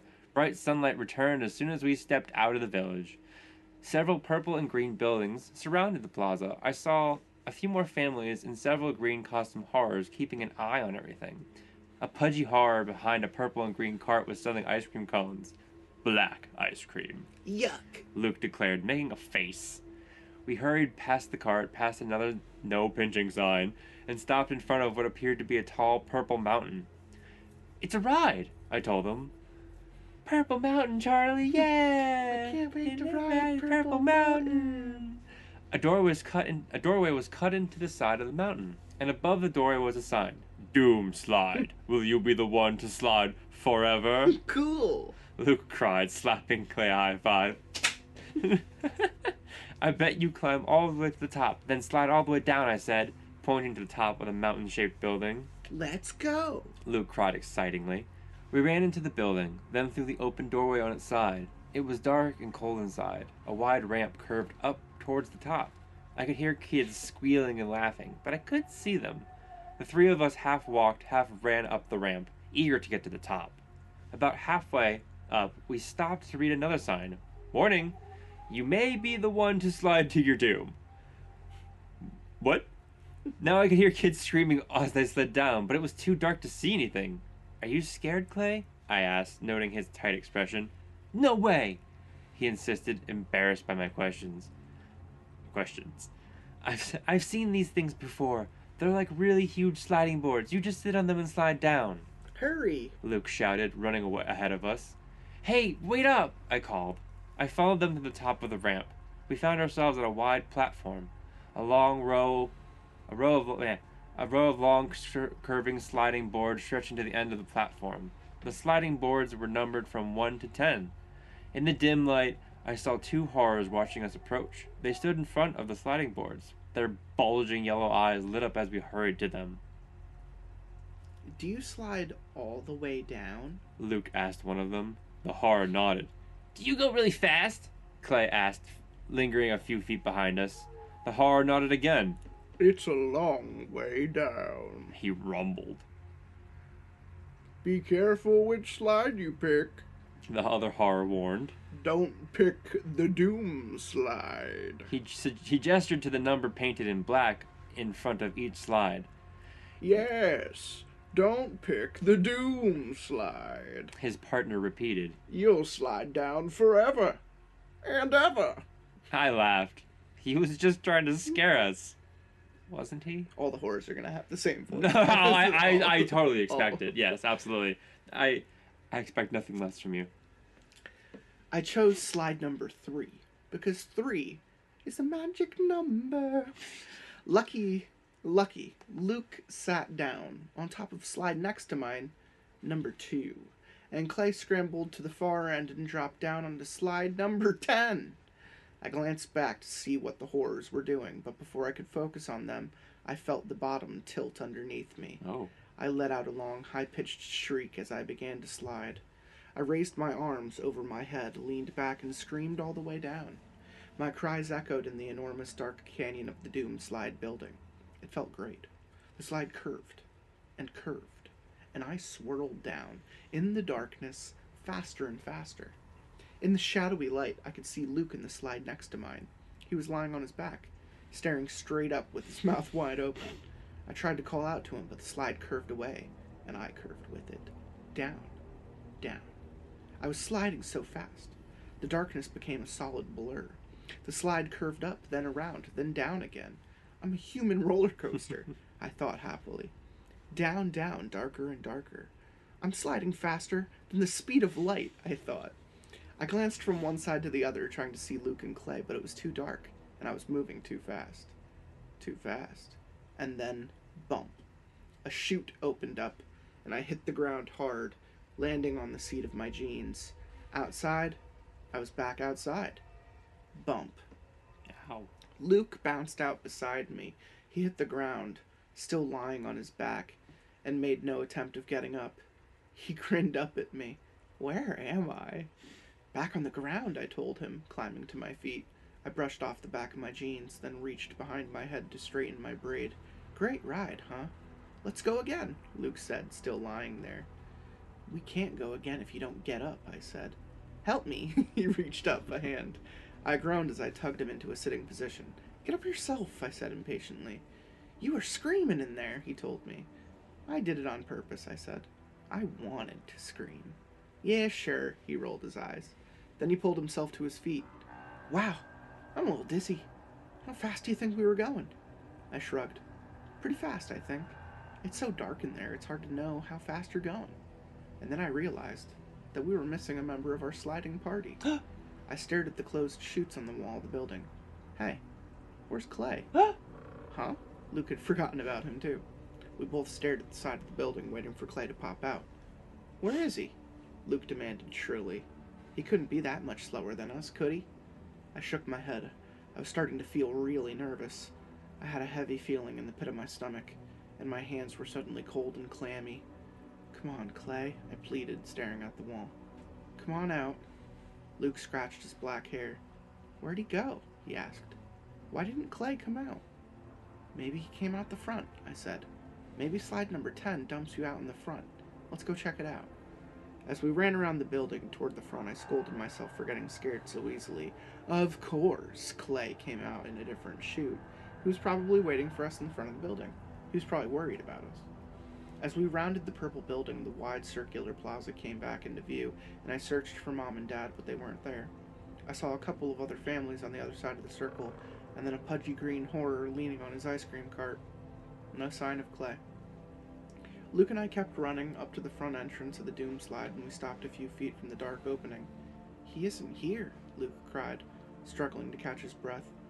I was breathing hard, too, and the heavy feeling of dread in my stomach grew even heavier. No, Clay, I muttered. What are we gonna do? Luke asked. His blue eyes were wide with fear, and he sounded a little bit like Dad. I saw a green horror woman standing just inside the entrance. Hey, I called out as I ran over to her. Did you see a kid come out of there? I asked breathlessly. The yellow eyes on the horror's mask bulged and appeared to light up. No, this is the entrance. No one comes out here, she replied. He's blonde and sort of chubby, wears glasses, I told her. He's wearing a blue t-shirt and denim shorts. The horror shook her head. No one comes out this way. Did you check the back? Everyone comes out the back. He didn't, Luke said shrilly. We were there. He didn't come out. My brother's voice was high and squeaky. He was breathing so hard, his chest was heaving up and down. He was in a panic. I was frightened too, but I knew I had to stay calm for Luke's sake. He didn't come out the back, I told the horror, and he didn't come out the front, so what happened to him? The horror went silent for a long moment, and then she said in a low voice, just above a whisper, Maybe your friend chose the doom slide. Ah, shit, we lost Clay already. So soon. Yep, sorry, R.I.P. Too bad, so sad. I stared at the woman in the horror costume. You're joking, right? I stammered. I mean, the doom slide. That's just a joke. She stared back with her bulging yellow eyes and didn't reply. The sign gives a warning, she said. There's always a warning. She turned and disappeared into the dark entrance. Luke and I goggled at each other. I swallowed hard My throat suddenly felt very dry. My hands were cold as ice snow. This is stupid. Luke muttered. He jammed his hands into his jeans pockets. It's just a dumb slide. Why is she trying to scare us? I guess that's her job, I told him. We've got to find Mom and Dad. Luke muttered. We've got to find Clay first, I told him. If Mom and Dad find out we've lost Clay, they'll get angry and make us go home as soon as we find him. If we find him, Luke said glumly. I glanced back across the plaza. No Mom and Dad. 2 teenagers were buying black ice cream cones from the horror at the cart. 2 horrors were sweeping the plaza with push brooms, working side by side. Far in the distance, I could hear the howl of a wolf from the werewolf village. The sun was high in the sky now. I could feel it beaming down on the top of my head and on my shoulders, but I still felt cold all over. Clay, where are you? I asked, thinking out loud. He's sliding forever, Luke said, shaking his head. Sliding forever and ever on the doom slide. Slide in heaven. Oh, That's dumb, the way I he replied. But Luke had given me an idea. Come on, I said. Tugging the sleeve on his t-shirt, I started pulling him to the dark entrance. Huh? Where? Luke pulled back. We're going on the slides again, I told him. His mouth dropped open into a protest. Without Clay? We can't go on it again without Clay. We're going to find Clay, I said, grabbing his arm this time and pulling him into the dark doorway. You mean? My brother was starting to catch on. Yes. I nodded. Yes, we'll follow him. We'll take the same slide he took. Slide number 10. Luke murmured, and then he added in a solemn whisper, The Doom Slide. We'll take it, and it will lead us right to him, I said. We climbed the ramp in silence. The rapid thud of our sneakers echoed in the vast hollow mountain. We ran past the sign about halfway up the top. I read it again as I passed it by. Warning, you may be the one to take the doom... you may be the one to slide to your doom. Clay, are you still sliding? I wonder. I shook my head hard, shaking away the thought. Of course he wasn't sliding. That's still sliding. That's a stupid idea. The 2 horrors were still standing at the top of the slides. Be careful which slide you pick. One of them warned. We know... We know which one we want, I said Okay. breathlessly. But okay, I said breathlessly. Slide number 10. Both of us. Together. The horror nearest the slide motioned for us to sit down. I glanced at Luke, who stood right behind me, his features tight with fear. He tugged me back a few steps. Maybe we shouldn't, he whispered. Why not? I demanded impatiently. What if the warning is true? Don't be dumb, I scolded him. This is an amusement park, remember? They don't kill kids or send them sliding to their doom. It's all for fun. Luke swallowed hard. You sure? Of course I'm sure, I replied. Now do you want to find Clay or not? Luke nodded. Then let's go, I ordered. I sat down on top of slide number 10. Luke plopped down right behind me, stretching his legs outside of mine. I felt the floor tilt up behind us. We started to slide. Clay, here we come! I cried. Here I come. Come. I didn't scream this time. I clasped my hands in my lap and gritted my teeth. There was no way I was going to enjoy this ride. I just wanted to get to the end of it. I wanted to solve the mystery and find Clay. As we slid down together, Luke grabbed onto me, his hands gripping my waist. He cried out when we slid over a big bump, and it felt as if we were going to fly off the slide. And then we both screamed as the slide took a deep dive, almost straight down, and we started to fall. We landed hard, and the slide curved sharply to the right. We were both screaming our lungs out now. We were sliding faster and faster in total darkness, blacker than black. I tried to see if we were moving alongside the other slides, but it was so dark I couldn't even see my sneakers in front of me. Luke squeezed my waist so hard I could hardly breathe. I tried to tell him to loosen his grip, but he was screaming too loud to hear. Down, down, darker and darker. We hit another bump that sent us bouncing up into the air. Then we slid, dipped, and curved sharply to the left. We should be at the bottom by now, I realized. We've been sliding a very long time.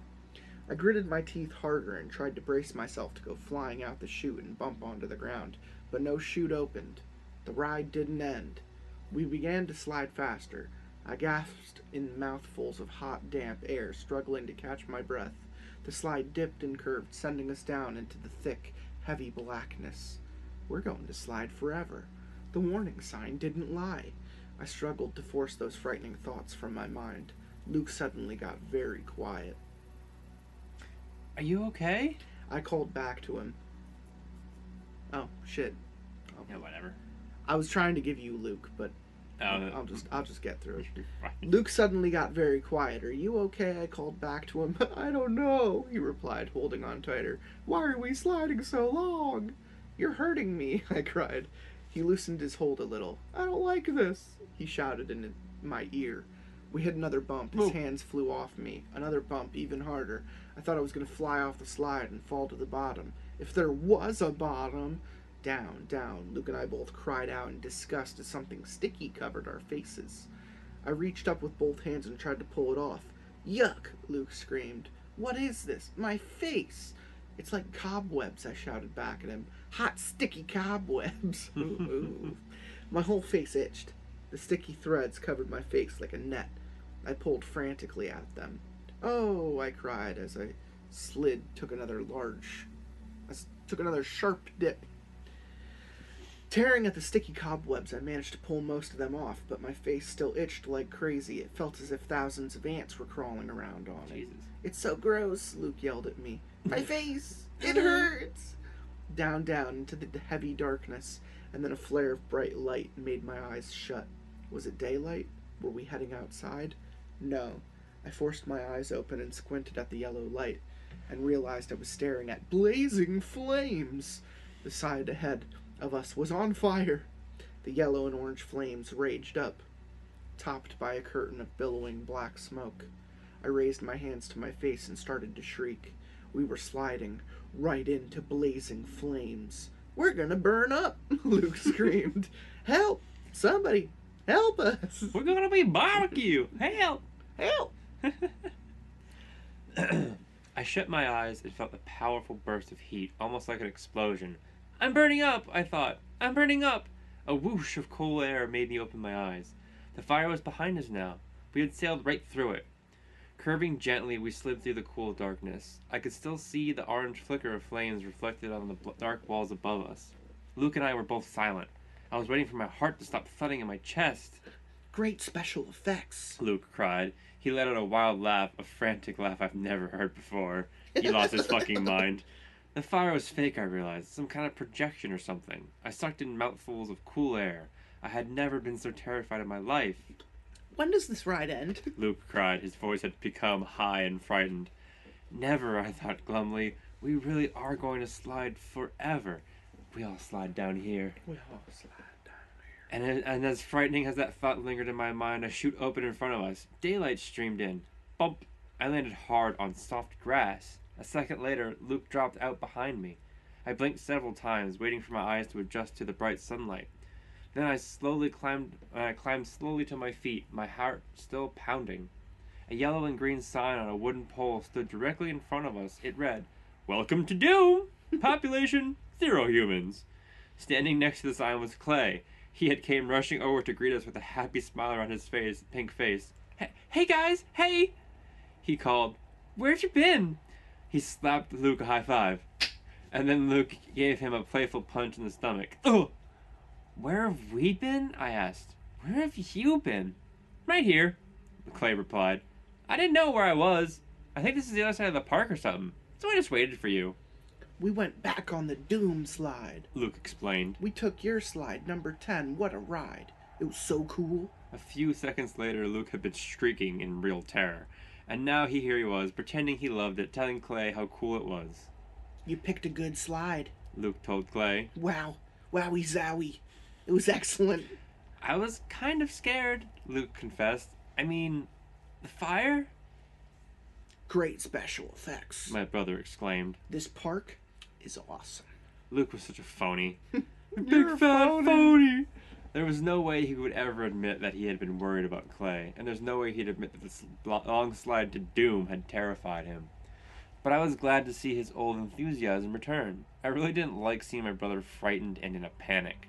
It was kind of a long slide, Clay said, frowning. His feathery blonde hair glowed in the bright sunlight. A little Too long, I think. I'd like to go on it again, Luke boasted. I turned and gazed around. We were definitely in another section of Horrorland. Nothing looked familiar. Across the wide walkway, I saw several kids in bathing suits heading down a sandy path. The sign over the path read, Horror Rapids. To our right, a square-shaped building made of glass reflected bright sunlight. The glass walls shimmering brightly as if on fire. Squinting into the light, I could just barely make out the sign in front of the house. House of Mirrors. Let's try the House of Mirrors, Luke urged, pulling Clay by the arm. Whoa, wait a minute, I cried. Don't you think we should try to find Mom and Dad? They're way over on the other side of the park, Luke replied, tugging Clay along with him across the pavement. Let's have some fun and then find them. They're probably looking for us, I said This park fretfully. isn't very crowded. They'll find us. Luke replied. Come on, Lizzie. It looks like fun. I hesitated, thinking about Mom and Dad. I stared into the white glare of the glass building. Suddenly, I felt someone tap my shoulder. Startled, I cried out and spun around. Ha! It was a green costume horror. His bulging eyes stared into mine as he leaned close to me. Get away while you can, he whispered. He turned his eyes quickly from side to side, making sure no one else was watching him. Please, I'm serious. Get away while you can. I was so stunned. I didn't say anything. I watched him run off, moving awkwardly in a bulky horror costume, his purple tail dragging over the pavement behind him. What did he want? Clay called. He and Luke were nearly up to the House of Mirrors entrance. He said we should get out while we can, I stammered, running over to them. I lost them for a moment in the blinding sunlight reflected off the glass building. Luke laughed. These horror guys are great, he declared. They really try to scare you in this place. Behind his glasses, Clay's eyes narrowed thoughtfully. He was kidding, right? He asked quietly. I mean, it was a joke, wasn't it? I don't know, I told him. I guess so. I watched the horror disappear quickly behind a tall blue pyramid-shaped building. Mom. That's his job, Luke insisted. He goes around scaring people all day. Maybe he really was warning us, Clay murmured, staring at me. No way, Luke declared. He gave Clay a hard slap on the back. Oh! Stop looking so gloomy all the time. Piece of shit. This is a great place. You like to be scared, don't you? Clay's expression remained worried. I guess, He replied uncertainly. I started to tell Clay I was sure it was just a joke, but Luke interrupted. Hurry up. Let's check out the House of Mirrors. Let's have some fun before Mom and Dad show up and make us leave. He dragged Clay toward the entrance, and I followed. We passed another no pinching sign as we made our way to the shimmering glass building. Outside the entrance, I stopped to read the yellow and green sign. It read, House of Mirrors. Reflect before you enter. No one may ever see you again. Ooh. Hey, wait up, I called to the boys. They had already hurried inside. I stepped in and found myself in a narrow, dark tunnel. My eyes were still filled with the bright glare from outside. I couldn't see a thing. Luke, Clay, wait up, I shouted. My voice echoed through the low tunnel. I could hear them laughing up ahead. I jogged blindly, ducking my head behind because the ceiling was so low. Finally, my eyes adjusted to the darkness. The tunnel ended, and I found myself in a narrow corridor with mirrored walls and mirrored ceiling. Oh, I uttered a low cry. I could see my reflections. Dozens of them. I seemed to surround myself. I stopped for a moment and adjusted my long black braid. It was always coming loose. And then I called again to the boys. Where are you? Wait up. I could hear them giggling somewhere up ahead. Try and find us, Luke called, more giggling. I made my way quickly through the mirrored walkway. The walls curved to the right side, then the left. My reflections followed me, stretching deep into the mirrors. Dozens and dozens of me, getting smaller and smaller, stretching to infinity. Hey, don't get too far ahead, I cried. I heard them giggling. Then I heard a rumble of footsteps that seemed to come from the other side of the mirrored wall. I followed the corridor, walking slowly, carefully, until I saw a narrow opening up ahead. Wait right there, I'm coming through, I called. I started going through the opening and bonk! Bonk! Hit my forehead on the solid glass. Ow! I cried out as the pain jolted across my forehead, then down the back of my neck all the way down my spine. I raised my hands to the glass and waited for the dizziness to fade. Lizzie, where are you? Try to find us, I heard Luke call. I hit my head, I shouted, rubbing my forehead. I could hear him and Clay laughing. Dumbass. Their voices seemed to be behind me now. I turned back, but there were only mirrors behind me, no opening. My head still ached a little, but the dizziness had gone away. I started walking again, more carefully this time. I kept both hands out in front of me so that I wouldn't bump into anything again. I turned a corner and stepped into a different room, and to my surprise, the floor in this room was also a mirror. The walls, the ceiling, the floor were all mirrors. I felt as if I were standing inside a mirrored box. I took a few careful steps. It felt so weird walking up my own reflection. I could see the tops and bottoms of my sneakers as I walked. It made it really hard to walk. I kept having this feeling that I was going to fall into myself. Hey guys, where are you? I called. No reply. I felt a sharp stab of fear in my stomach. Luke? Clay? Are you there? I saw the mouths of my reflections move as I called out, dozens of my mouths, but only one voice came out. My voice, tiny and shrill. Luke? Clay? Silence. Don't fool around, guys, I shouted. Where are you? Where are you? Silence. No reply. I stared at the dozens of reflections on all sides of me. They all looked very frightened. Luke? Clay? Where had they gone? I stared at my reflections as horrifying thoughts swept over me. Had the boys really disappeared? Had they fallen into some kind of trap? Were they lost in the maze of glass and mirrors? Horrorland was too scary, I decided. It was fun to be scared, but it was too hard to tell whether the scares were here for fun or for real. Were there dangers in this place, or was it all just one big scary joke? Luke! Clay! I called to them in a trembling voice, turning all around, searching for an exit. Silence. Then I heard a giggled muffle. Then I heard whispered voices. Nearby. Another giggle, louder this time. Luke's giggle. God damn it, you bitch. They had been playing a little joke on me. Hey, you're not funny, I screamed angrily. Really not funny.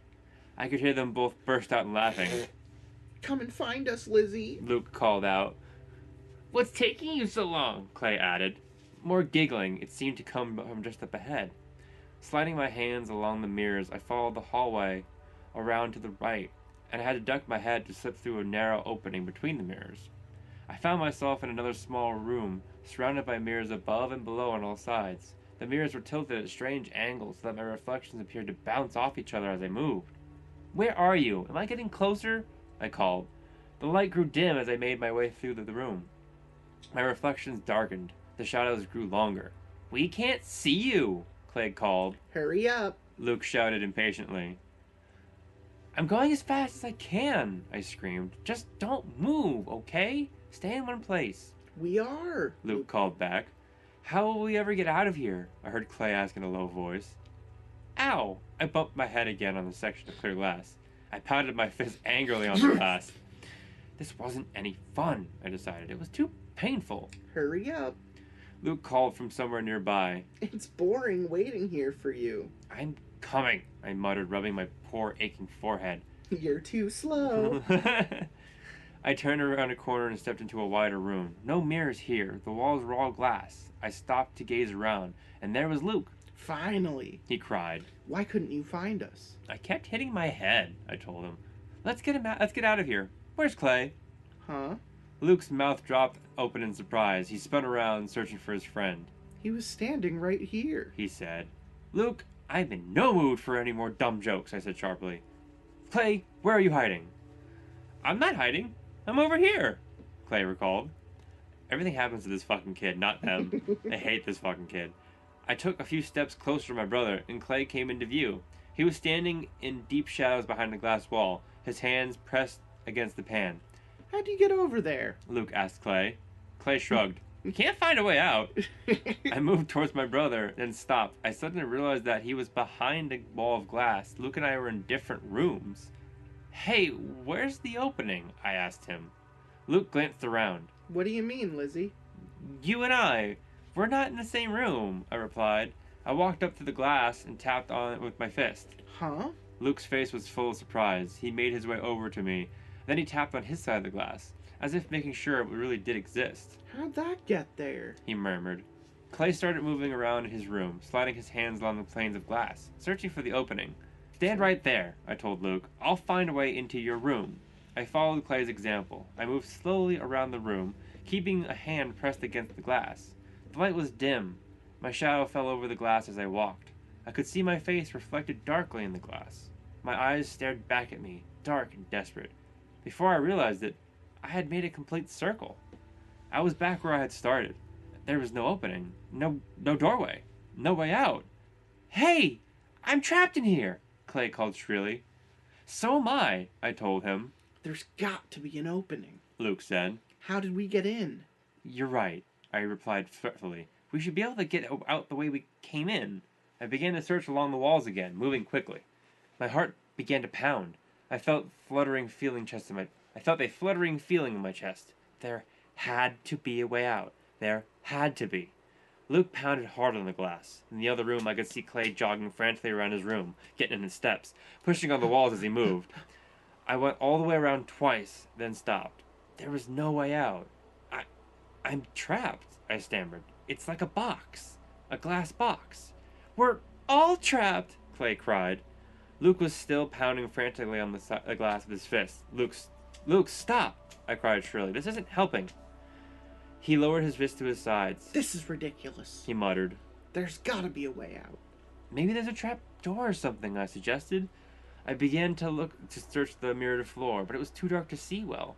The floor appeared solid to me. I returned to the glass wall. This isn't much fun, I said glumly. Luke and Clay nodded. I could see they were both really frightened. So was I. But I decided I was 2 years older than them, so I had to be the brave one. I wasn't feeling very brave, though, uttering a worried sigh. I leaned against the wall that separated Luke and me, and as I leaned, the wall started to move. I jumped back with a sharp cry. The wall was sliding towards me, closing in on me. I took another step back. Glancing frantically, I saw all the walls were sliding in. Luke! I cried.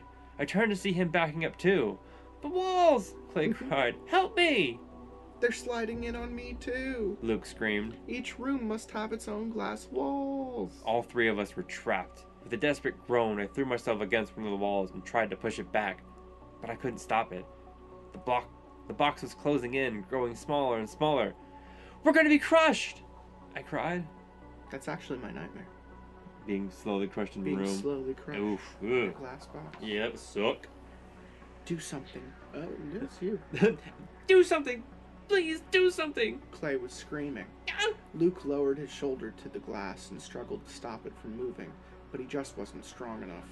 The walls kept sliding in on him. I backed up, my hands raised like a shield. Closer, closer, the glass walls moved slowly, silently.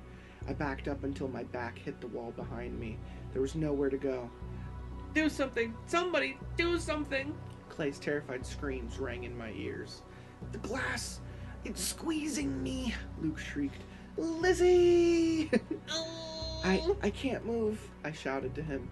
The panes of glass began to press in on me from all sides, above and below, too.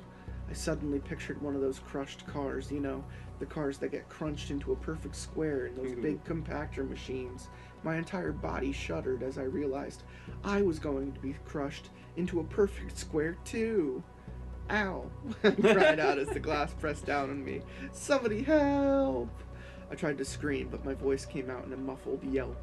It was getting hard to breathe. The glass panes moved in, tighter, tighter. I gasped for air. I tried to push with all my might against the glass, but it was no use. I was being crushed into a human square. That's it. I got one page. Fucking short ass, goddamn. I couldn't hear Luke or Clay anymore. They're dead. I could. They're cubes. They're human meat cubes. I could only hear my gasping, choked breath. I shut my eyes and felt the floor drop away. And before I realized what was happening, I was falling rapidly You're down. back on the doom slide. Oh God! This entire thing is the doom slide. I opened my eyes in time to see the glass walls roll above me, and as I slid down through an open chute. And in a few seconds, I was back outside. I landed sitting up on the grass with a gentle thud. Luke and Clay came sliding up beside me. For a long moment, we sat on the grass, blinking in the bright sunlight, staring at each other in disbelief. We're okay. We're okay? Clay said uncertainly, finally breaking the silence. He slowly climbed to his feet. His round face was bright red, and his glasses were crooked and nearly falling off his nose. We're okay! Luke let out a laugh, a gleeful laugh. He stood up and began jumping up and down, for joy. I didn't exactly feel like jumping up and down. I was still picturing the crushed car. Luke reached down, grabbed his dick with both his hands. Grabbed both of my hands and pulled me to my feet. What should we do next? He demanded, grinning. Oh, sorry. Huh? Next? I cried. Are you for real? That was really that's fine. That was really scary, Clay said, his face still red. I thought we were going to be scrunched flat. It was awesome, Luke declared. Once again, he was forgetting that few seconds before he had been screaming in total panic. It was way too scary, Clay murmured, shaking his head. Clay is right. I agreed. It was too scary to be fun. One more second and... Don't you see? That's the whole idea, Luke cried. That's how they scare you here. It's so awesome. They make you think that one more second you're a goner. But it's all perfectly timed. They want you to be terrified, and then, poof, you're okay. I guess you're right, Clay said doubtfully. He pushed up his glasses and rubbed his chin. We're not really going to get hurt or anything. Luke continued. This is an amusement park, remember? They want you to come back again and again, so they're not going to really hurt anybody. Maybe, Clay said. But Luke, what if they mess up? I asked him. What if they turn you into a cube? What if the machines get goofed up? What if the timing gets off? Let's say the floor underneath us got stuck, then what? Luke didn't reply. He stared back at me thoughtfully. What would have happened to us if the floor hadn't dropped away at the right moment? Luke just shrugged. They make sure everything works okay, he finally answered. I rolled my eyes. Yeah, sure. It is possible to be really scared to death? Oh, is it possible to really be scared to death? Clay asked me, a solemn expression on his face. I mean, I know it happens in books and movies, but does it happen in real life? I don't know. Maybe, I replied. I bet people could get scared to death in that house of mirrors, Clay continued seriously. No way, Luke insisted. Listen to me. This is just a place for fun. Scary fun. He was watching something over my shoulder. I turned to see one of the other guys in a green horror costume walking by, carrying a huge bouquet of black balloons. Luke hurried up beside the horror. Hey, has anyone ever died in this park? Luke asked. The horror kept walking. The black balloons bobbed above his head. Only once, he told Luke. One person died here? Luke asked. The horror shook his big green head. No, not what I meant. What did you mean? Luke demanded. A person can only die once here, the horror said. No one has ever died twice. Fucking idiot. You think this is a fucking joke? You think this is a fucking joke? Well, I thought it was silly. Well, it's not fucking silly. I was asking you a serious fucking question. Luke's just like... I was asking whether the statistics of someone actually passing away here. Has anyone ever passed away here, deceased here? Kid, you think this is a fucking game? You think you can fuck with me? I don't get paid enough for this shit. I can fucking barely see your ass right now through these eyeballs.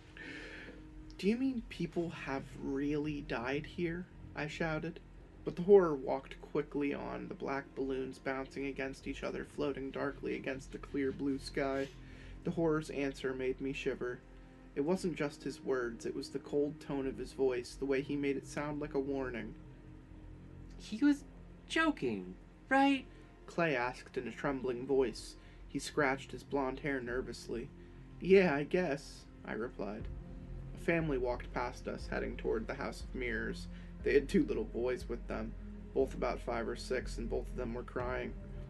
I've seen so many crying kids in this park, I commented. They're just wimps, Luke replied. Scaredy cats. Let's go find another ride or something. No, I really think we should find Mom and Dad, I told him. Yeah, let's go find them, Clay said eagerly. The poor kid. I think he was really scared, but he was trying his best not to let my brother see how frightened he really was.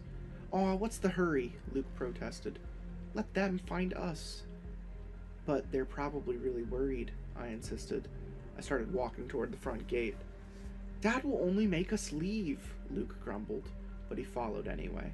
And Luke and Clay gratefully came along, keeping close to my side. Following the trail, we passed by a rickety old wooden coaster. It rose up as high as a 4-story building, casting a wide, dark shadow over the walk. A sign in front read, "Out of order. Do you dare to ride it anyway?" The gate was open. There was no attendant. Hey, Lizzie, want to ride? Luke asked, staring at the beat-up old cars parked at the bottom of the tracks. Fucking no. No way! That was what Clay said. Clay said fucking no. In unison. Fucking no! Fucking no! You freaky deaky asshole! Clay and I replied in unison. We kept on walking. The trail curved under thick trees, and we were suddenly in a shade. A sign read, "Beware of tree snakes." Oh, tree snakes will get you.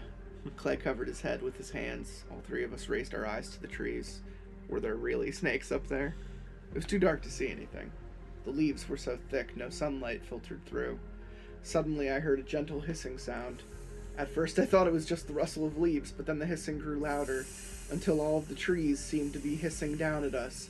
"Run!" I cried. The three of us started running along the trail, ducking low, our sneakers thudding hard on the pavement. The hissing in the trees above us grew louder, angrier. I'm a snake. Yes, like a snake. I thought I saw a long, dark snake slithering in the grass beside the trail, but it might have just been a shadow. Oh, hello. We kept running over it, even after the trees ended, and we were in sunlight again. The trail curved past a row of evil-looking statues. They were made of stone. It's the creepiest thing so far. Mm-hmm. They were statues of grinning monsters.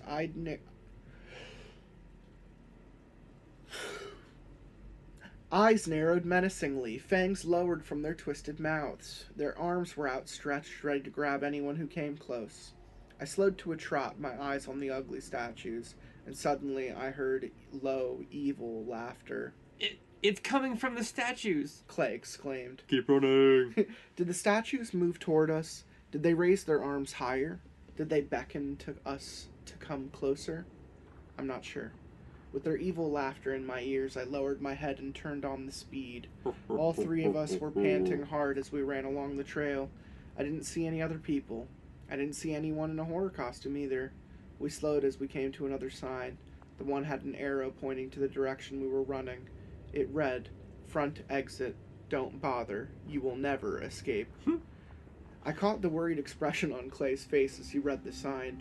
It's only a joke, I told him. The signs are supposed to be funny. Ha ha ha. He said weakly. He was panting hard, struggling to catch his breath. Without warning, Luke jumped on Clay's shoulders. "Hey, Clay, how about a ride?"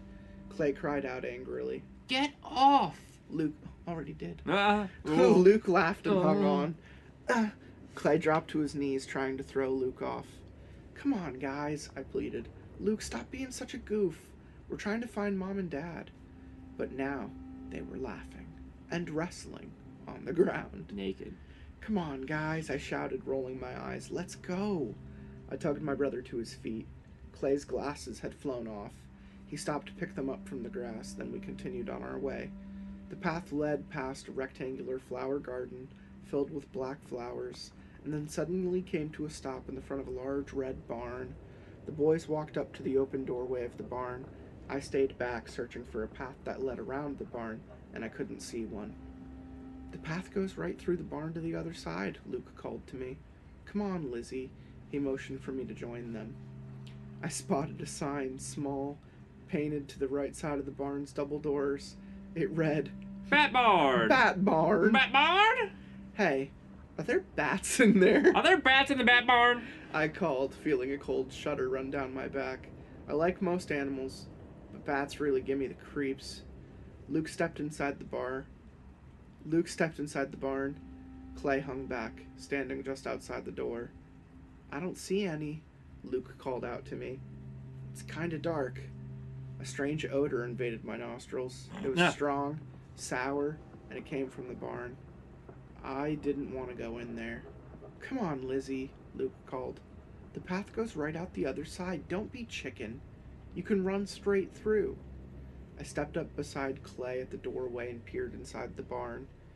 It looks okay, Clay said quietly. The sour odor was much stronger. That shit. Yuck, I said, making a face. It really stinks. Luke stood inside the barn, his eyes raised to the rafters. I don't see anything up there, he reported. Doors on the opposite wall were wide open. It would only take 10 seconds to run through the barn and out the other side, I realized. Let's go, I told Clay. He and I stepped into the barn. The sour smell was overpowering. I held my breath and pinched my fingers over my nose. We started running to the doors on the opposite wall, and they slammed shut. With a gasp of surprise, I turned back to the doors we entered, and they slammed shut too. Hey, I shouted angrily. What's going up? What's going on? Clay cried in a whisper. We were in total darkness, blacker than black. The sour odor swept over me. I started to feel sick. And then I heard the rapid flutter of wings. Soft at first, then louder, closer. I screamed as I felt something brush against the back of my neck. No! A penis! Go away! I let out a low... You're a jerk! I let out a low moan of horror and swung my hands wildly above my head. The rapid fluttering retreated, then returned. Bats! Clay cried in a terrified, tiny voice. I felt him grab my arm. I can't see. Luke shouted. It's so dark. I hate bats, I stammered. I felt the cold whoosh of air as a bat flapped over my head. Flap, flap, flap, flap, flap, flap, flap. I swung my hands wildly. The flapping, fluttering sounds were all around us. As my eyes slowly adjusted to the darkness, I began to see shadowy shapes shooting past, back and forth, faster and faster. I felt one brush my shoulder. Oh, help! I cried. Clay started to shriek. Help us! Help us! They're zooming right at me. Luke wailed. Something bumped into my shoulder. I screamed. Help us! Help us! Clay continued to plead at the top of his lungs. His shouts were nearly drowned out by the flapping of wings. I felt another bat brush against my shoulder, covering my face. I tried to make my way blindly to the door. The sour odor choked me. My terror made my legs shaky. I could barely walk. And then I felt a hard tug on my hair. Another tug, loud flapping right on my head. A shrill of whistling hisses. So close, it could have been coming from me. I screamed. I screamed again. It's caught in my hair! I cried, falling to my knees. Another shrill hiss. Another tug of my hair. I swung my hands. I hit it. I felt the warm body brush of fluttering wings. I shoved it hard, shoved it from my hair. Oh, help! I cried. The flapping wings and shrill whistles surrounded me. I could hear Luke and Clay shouting, but they seemed far, far away. Another one brushed my cheek. Another one bumped my shoulder. The shadows darted back and forth. The barn was alive with flying, chittering bats. Oh, help! Help us, please! Another one brushed my face. I felt the rush of air, beating wings on top of my head. Help us! Help us! Help. But there was no one around to help. Except for bats. Oh, Batman. I covered my eyes with one hand and thrashed out wildly with the other hand, trying to beat the bats away. Choking and sobbing, I could barely breathe. I heard Luke calling far, far away. He seemed to be behind a curtain of flapping, chittering bats. And then suddenly, sunlight invaded the barn. Literally within 4 sentences, he's already twisted from the last climax the last chapter ended on. On my knees, I lowered my hand from my eyes and saw that the barn door had slid open. Luke, standing at the door, his mouth open in shock, turned back to Clay and me. I touched the door, and it opened, he explained. Clay's glasses were hanging off one ear. His blonde hair was totally messed up. His eyes darted around the barn. Where are the bats? He cried. I was waiting for you to cry. Oh.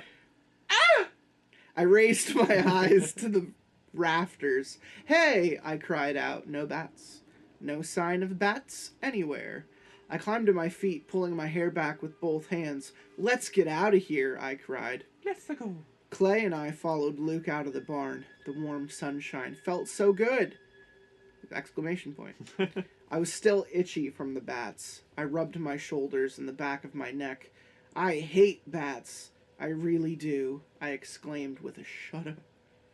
But there weren't any bats, Luke said, grinning at me. It was all a fake.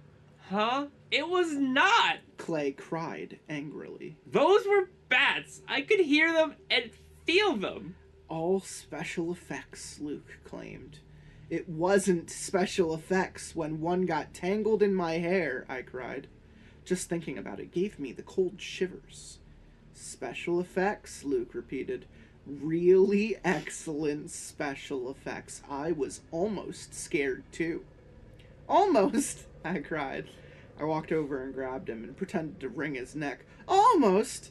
I heard you screaming your head off, Luke! He pulled out of my grasp, laughing. I knew it was real.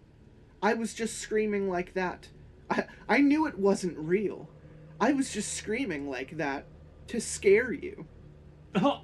What a liar. I really didn't believe my brother. He was scared. He was plenty scared. I knew he was. They were bats, not special effects, I insisted angrily. Then where did they go when the door opened? Luke demanded. As soon as the door opened, the bats all vanished? Let's stop talking about it. Clay pleaded. Let's find your parents, okay? Yeah, okay, I agreed, glaring at Luke. You really are nuts, you know that? I told him. He stuck out his tongue at me. I wanted to punch his lights out.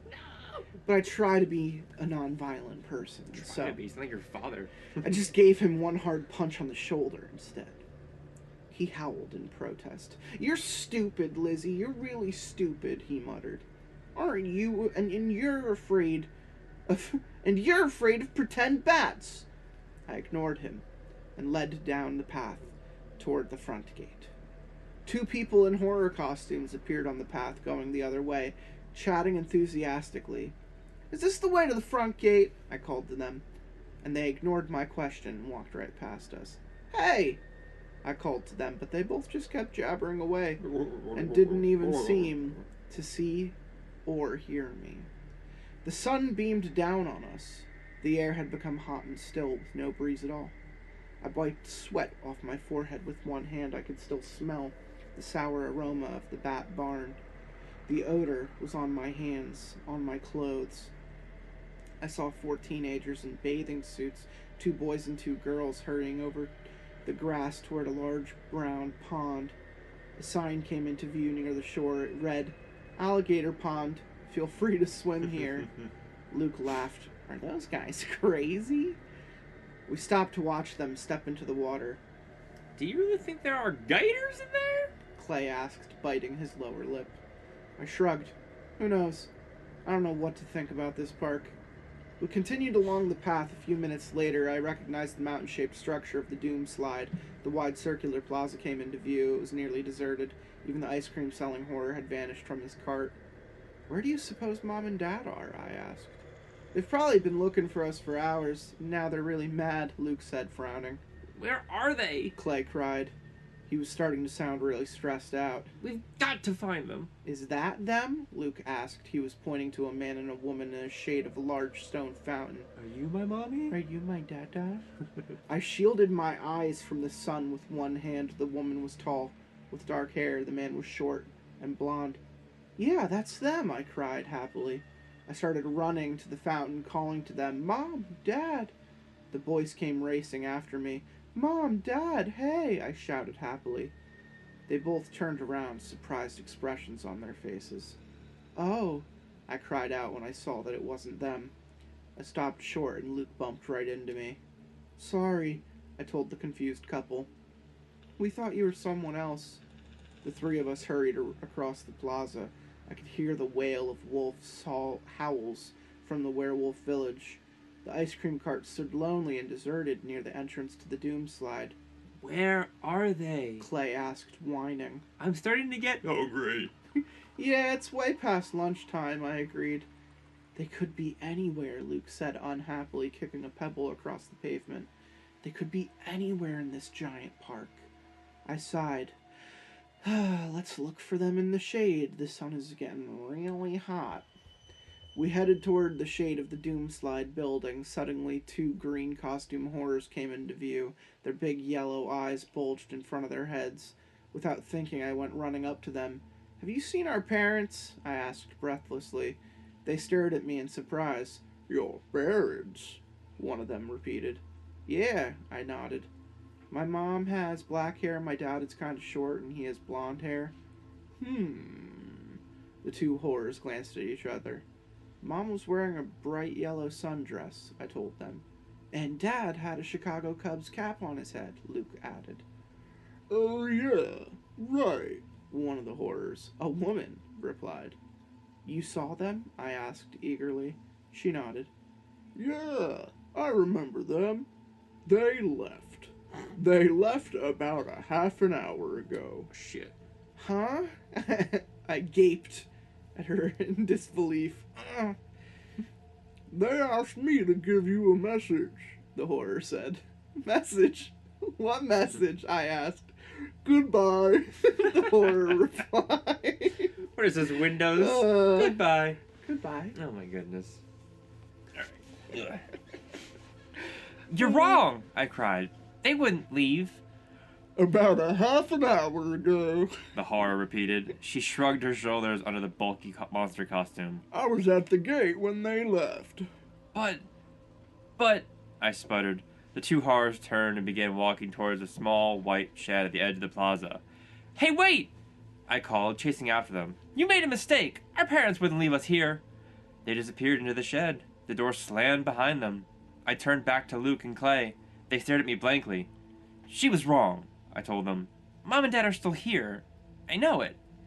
Then why did she say... Clay started, but his voice broke. I could see he was very worried and upset. Beads of sweat ran down his pink little forehead. Luke tried to make a joke. I guess that means we have the whole park to ourselves, he exclaimed, forcing a smile. Very funny, I replied sarcastically. We also have no money, and we're about 300 miles from home. We could call somebody, Luke suggested. No phones, Clay muttered. He lowered his head, shoved his hands into his pockets of his shorts, and turned away from us. Oh, right. Luke remembered.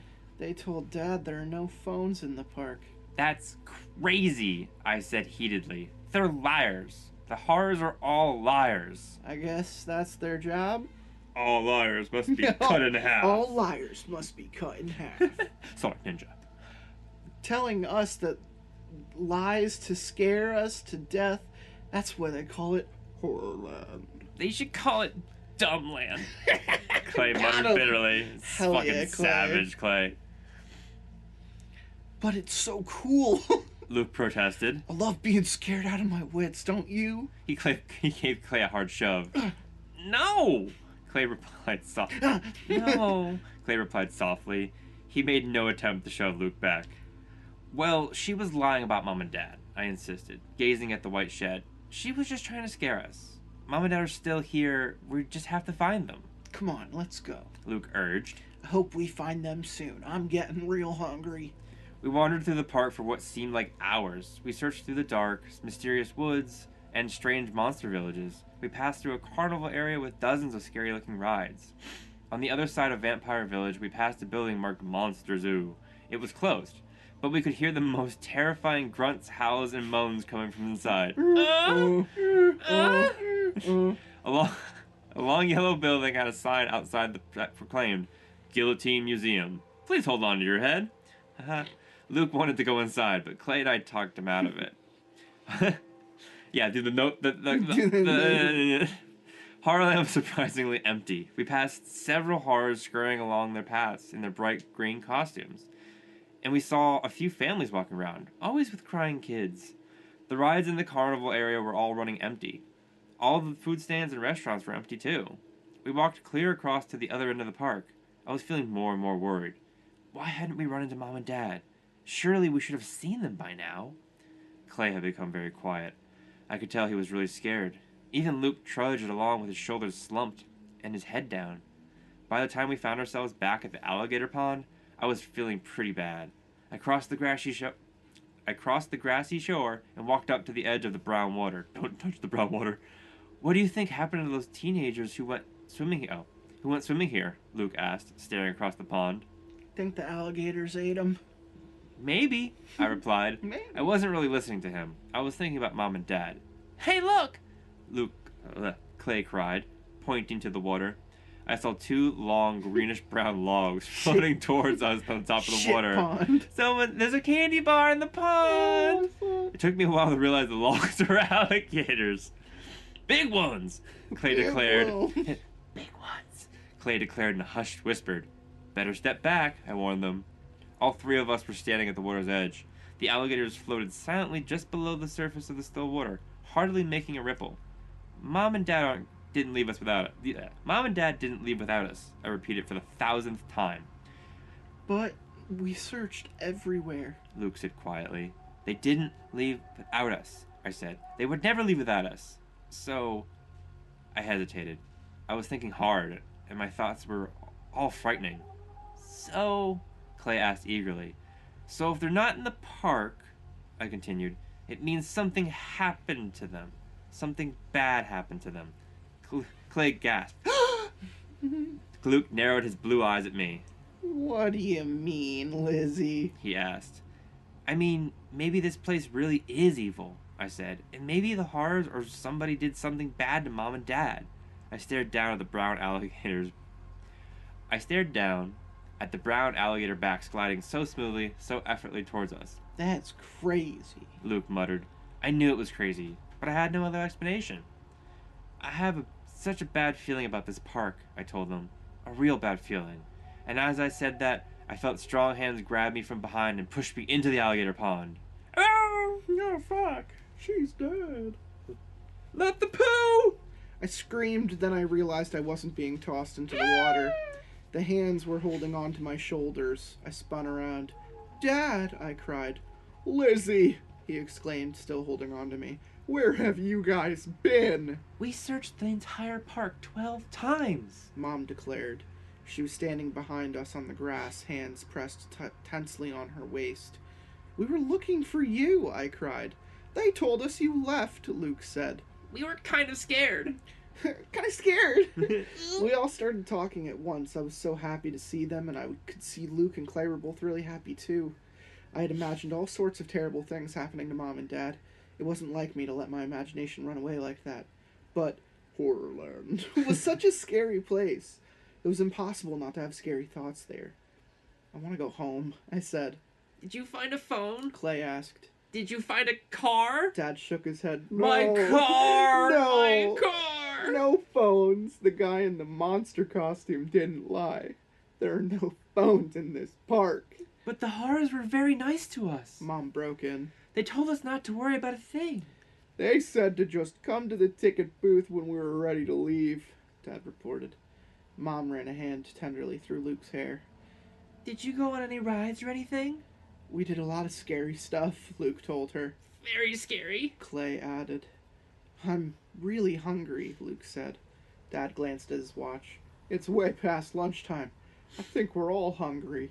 The restaurants and food stands are all on the other side of the park, Mom said. Can we just eat lunch and then leave? I asked eagerly. I still had a bad feeling about this place. I wanted to get away from Horrorland, far away. Your mom and I have spent all our time searching for you, Dad said, wiping sweat off his sunburned forehead with one hand. We haven't had any fun at all. We should all at least just go on one ride together before we leave, Mom said. I just want to go, I urged. I really do. Lizzie, that's not like you. She's scared, Luke told them. She's a chicken. Maybe there's a ride that'll take us to the front of the park, Dad suggested. Like a car. We could all take it, and then we could have some lunch. Then we could leave. That sounds good, Mom said. She stared at me. Okay with you? I guess, I told her, sighing. It's just that the rides here are all too scary. They aren't any fun. Luke laughed. They're too scary for Lizzie, but not for Clay and me, he said. Right, Clay? I was a little scared in the bat barn, Clay confessed. We headed away from the alligator pond across the grassy shore to the paved walkway. A couple of the costumed horrors walked past, chattering in low voices. Rutabaga, rutabaga, rutabaga. A girl's high-pitched shrieks of terror floated in the air from somewhere in the distance. The same frightening cry repeated over and over. Wolf howls rose up in front of us, and then a speaker hidden somewhere in the trees. I heard evil laughter, a hideous cackle that repeated over and over. It's like being in a horror movie, Mom commented. Very clever, Dad added, walking with a hand on my shoulder. It's strange that we never even heard of this park. They should put some ads on TV, Mom said. Then they'd get more people to come here. We passed by a tall, narrow, green building with a sign in front that read, Free Fall, the only bungee jump without a cord. Want to try that? Dad asked, squeezing my shoulder and grinning at me. I don't think so, I quickly replied. Luke was way ahead of us, so he turned around and walked backward, waiting for us to catch up. Mom and Dad should try the Doom Slide, he said, grinning. Doom. It's awesome! Slide. Doom Slide. Doom slide. Had he really forgotten how terrified he was? I don't think they'd like it, I said quietly. Maybe we could find something that's just a little scary? Clay suggested. Dad laughed. Are you having a good time, Clay? Clay hesitated. A little? He replied finally. I'm having a great time, Luke declared. The path curved along a narrow brown river. Shit river. Shit creek. Millions of tiny white insects flitted over the surface of the water, Maggots. catching the bright sunlight. The shit They creek. looked like Maggot creek. sparkling diamonds. A small brown boathouse came into view. Why's it gotta be brown? Brown. Brown house. Behind it, I could see slender canoes bobbing beneath a wooden dock. That's good news. That's sound good of news. them bobbing. A sign beside the boathouse read, Coffin Cruise, a relaxing float to the grave. This might be fun. Mom said, her eyes on the small boats. I think the river flows toward the front of the park. Do you, Dad? Said. Do you think? Let's take it! God damn it, Dad! Luke cheered and went running to the dock. I lingered behind the others. When I finally stepped out onto the dock, it took me a while to realize that the objects bobbing in the water weren't canoes. They were coffins. Sick. They were made of polished, black polished wood. The lids were pulled back, revealing red satin interiors. Each coffin was big enough for one person. Yeah, I want to go in that. I felt a cold chill run down my back. We're really gonna climb into coffins? I asked. They look comfy. Mom said, smiling at me. The water's flat and gentle, Lizzie. It won't be a scary ride. Me first, Luke cried, running at the end of the wooden dock. Two costume horrors appeared to help us into the coffins. Lie back. Enjoy the ride, one of them said. It will be your last, the other added with a low chuckle. When we were all inside coffins, the horrors untied them and gave us a hard push away from the dock. Here I am, I thought, lying in my coffin. Here we all are, my entire family on our backs in our coffins. Normal. The coffin floated gently, bobbing in the water. Normal. I stared up to the bright blue sky. Normal. The trees shimmered on both banks as I floated past. Normal. It was so pretty, so relaxing. Not normal. Why did I think something terrible was about to happen? Because that's normal. Horrorland. Horrorland. Lying on my back, I couldn't see others over the coffin sides, but I could hear the splash of their coffins around mine.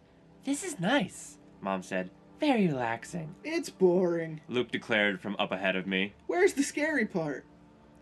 It's just a nice ride in a coffin. Dad said. Do you think we're really floating, or do you think the coffin is on some kind of track?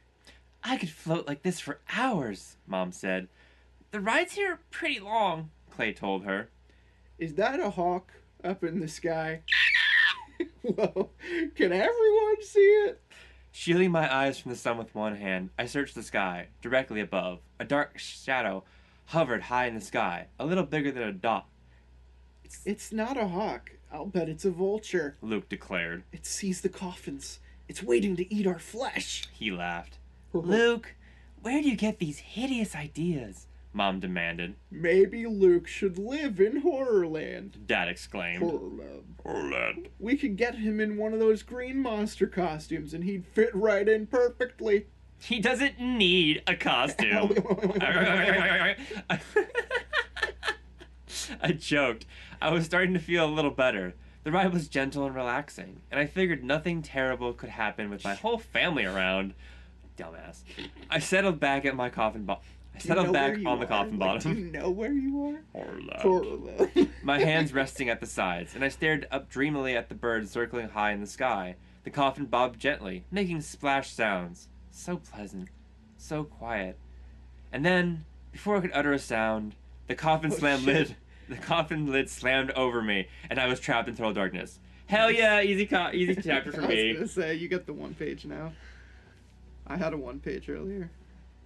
Hey, I shouted. My voice was muffled by the heavy lid over me. I could hear the dull thud of the other coffin lid slamming shut. Hey, let me out. I pushed against the lid with both hands, but it wouldn't budge. I took a deep breath and tried again. This time I pushed with my hands and feet. The heavy lid still didn't move. My heart was pounding so hard. I thought my chest would explode. The air inside the closed coffin was already getting hot and stuffy. Open up! Open up! I screamed. I tried pushing the lid again.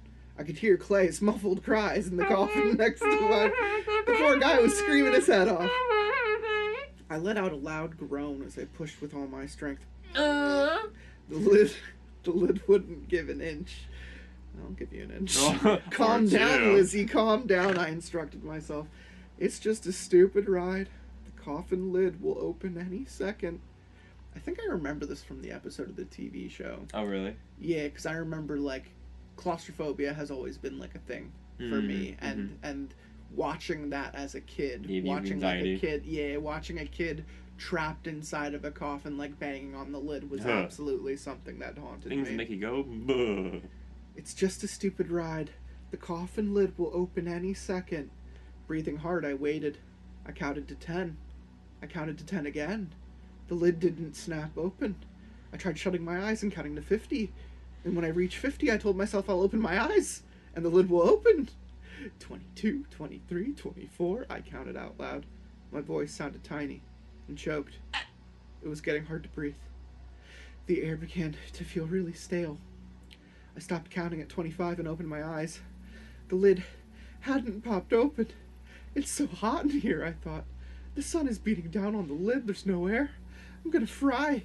I tried to scream, but no sound came out. I gasped for air. Outside, I could hear muffled shouts and cries. Was that my mother screaming like that? It's just a ride, I said out loud. It's just a stupid ride. The lid is going to pop now. Once you pop, you just can't stop. But it didn't. The air was so hot and so stale. Why didn't the lid open? Why? I tried to force back my panic, but I couldn't. My entire body was shaking and shivering. I felt cold. Perspiration dripped down my forehead. Something has gone wrong, I cried out loud. The lid is supposed to open, but it doesn't. Frantically, I pushed up with both hands. My arms ached from pushing so hard, but the lid didn't move. The coffin bobbed and rocked in the water. I lowered my hands and feet. I sucked in a mouthful of hot, stale air. My chest was heaving. My body trembled. And then I felt my legs start to itch. A tingly feeling down near my ankles, moving up my legs, an itchy, crawling feeling. Something was crawling slowly up my legs, something small and prickly. Oh, I let out a low, terrified groan. Spiders! That's always spiders. Spiders! I tried to scratch my legs, but my arms weren't long enough. Unable to move or bend in the cramped coffin, I couldn't reach down to them. The tingling moved higher. Oh. My God. Horrorland. I wanted to scream, but I started to cough. And then the coffin lid popped open. Bright sunlight made me shut my eyes. Ah! I pulled myself up into a sitting position. It does say that. Blinking against the light, I saw the others already scrambling up out of their coffins. I scratched my legs furiously. To my surprise, there were no spiders. No bugs of any kind. The coffin had pulled up to a small dock. I braced both my hands on the sides of the coffin and heaved myself to my feet. You know what I'm thinking, like, right now, that, like, the best ending for this story would be? That they all died in the explosion. Yeah, I thought that a while ago. I was like, they just, like... No, it their just... souls are just going around? I was like, oh, they saw an ad for a theme park. They never found what it was, so now they're in, like, hell.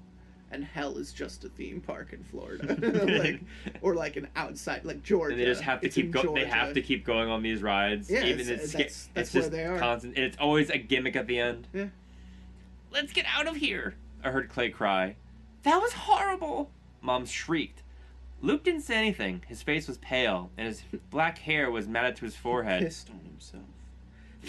They really went too far. Dad said angrily. I'm gonna complain. Let's just go, Mom told him. We all scrambled onto the dock. I helped pull Clay up. Then I took several deep breaths of fresh air. Dad ran off the dock towards the open plaza, and the rest of us hurried after him. To the ticket booth. He called back to us. Right up there. He pointed. My car!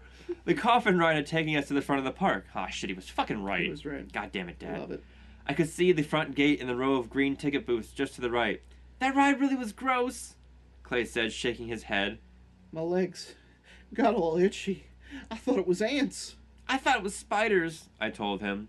I wonder how they did that, Luke said thoughtfully. I don't care, I replied. I just want to get out of here. I hate this place. So do I, Clay agreed.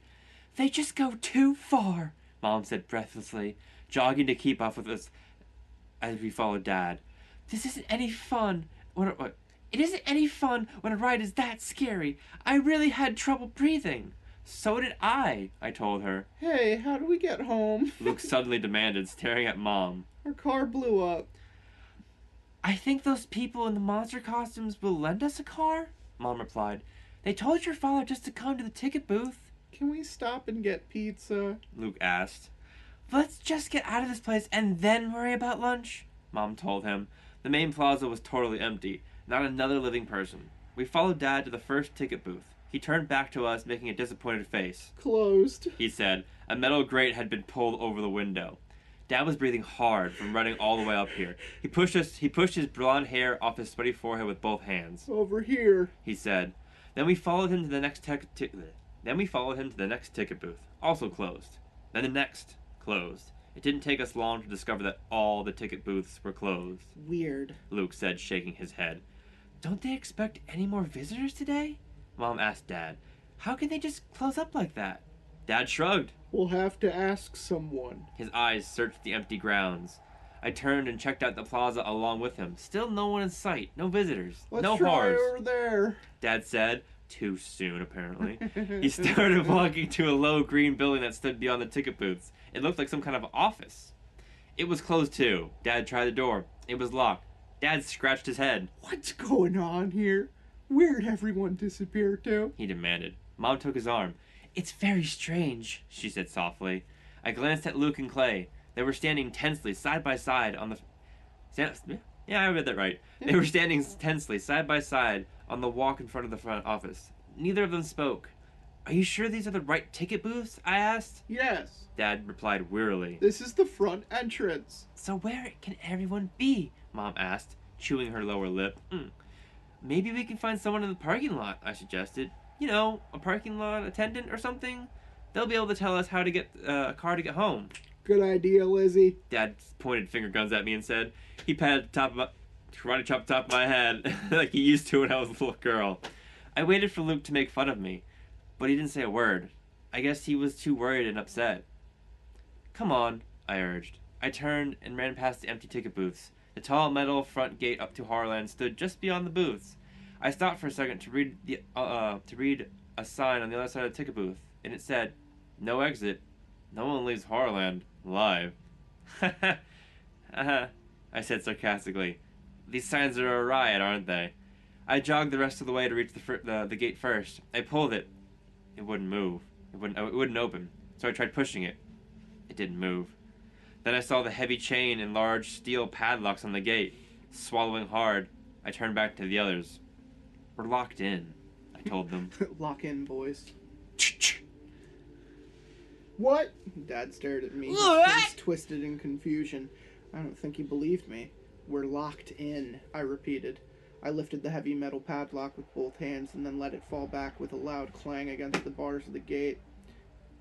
But that's impossible! Mom cried, raising her hands to her cheeks. They just can't lock people inside of an amusement park. Maybe it's another joke, Luke suggested. Everything in this place turns out to be a joke. Maybe this one is too. I lifted the heavy padlock again. It doesn't look like a joke, Luke, I said unhappily. There must be another gate where they want us to exit, Mom suggested. Maybe, Dad said doubtfully. Maybe there's a side exit, but I haven't seen one. What are we gonna do? Clay asked, whining. His face was red, and he was breathing hard. Where is everyone? Luke demanded, whining too. They gotta let us leave. They got to. Let's try and stay calm, Dad said, putting a hand on Luke's shoulder. There's no reason to panic. This is a strange place, but we're not in any danger. He's right, Mom broke in. There's no reason to be afraid. We'll be out of here and on our way home in no time. She forced a smile. As soon as we get out, I'll buy you guys pizza and a big cold drink, Dad promised. Yeah, Dad. And we'll all have a good laugh about our terrifying adventure today in Horrorland. But how do we get out? Luke demanded shortly. Well, Dad rubbed his chin. Do you think we could climb the fence? I asked. We all raised our eyes to the top of the iron fence, and it was way over our heads. It must have been about 20 feet tall. I can't climb that, Clay cried. I'd fall. It's too high, Mom said quickly. Bad idea, I murmured. A large white cloud drifted over the sun. Our shadows grew longer over the pavement. The air grew quickly cooler. I felt a chill run down my back. There's got to be a way out of this stupid park, I cried angrily. I hoisted up the padlock and slammed it against the bars of the gate. Hold on, Lizzie, Dad said soothingly. We just have to find out one of those costumed park workers. They'll tell us how to get out. Dad? I turned and saw Luke grab Dad's arm. Here they come. We all uttered astonished cries as we saw the horrors crossing the plaza, dozens of them. They moved quickly, with a steady rhythm, silently. A few seconds before the plaza had been empty. Now it was filled with green costumed horrors marching toward us, spreading out, preparing to surround us. I could feel the panic rise up from my stomach. My knees began to shake. I stared in horror at them as they drew closer. Closer. I couldn't speak. I couldn't move. What are they gonna do? Clay cried, his features twisted in terror. He slipped behind Dad. What are they gonna do to us? He cried. We huddled together as the horrors marched silently towards us. The only sound was the soft thud of their feet on the pavement, and the long purple tails dragging across the ground. There are hundreds of them, Mom murmured. She grabbed Dad's arm with one hand. Oh! She slipped her other arm around my shoulders and pulled me closer. We had our backs against the iron fence. We stared helplessly at the green, grinning faces, the bulging yellow eyes, which appeared to be laughing cruelly at us. Finally, they stopped a few feet in front of us. The plaza was still and silent, terrifyingly silent. The sun was still hidden behind the big cloud. Two large blackbirds swooped low in the gray sky. We stared at the horrors. Fucking pterodactyl. Maybe. And they stared back at us. I swallowed hard. Leaning against my mother, I could feel her entire body trembling. I took a deep breath and then cried out, "What do you want?" The sound of my own voice startled me. Oh! That was me? Damn. One of the horrors, a young woman, stepped forward. Frightened, I tried to back up, but my back was already pressed against the fence. "What do you want?" I repeated in a trembling voice. The costume horror stared at us one by one. I want to thank you, she said in a cheery voice. Huh? Ho?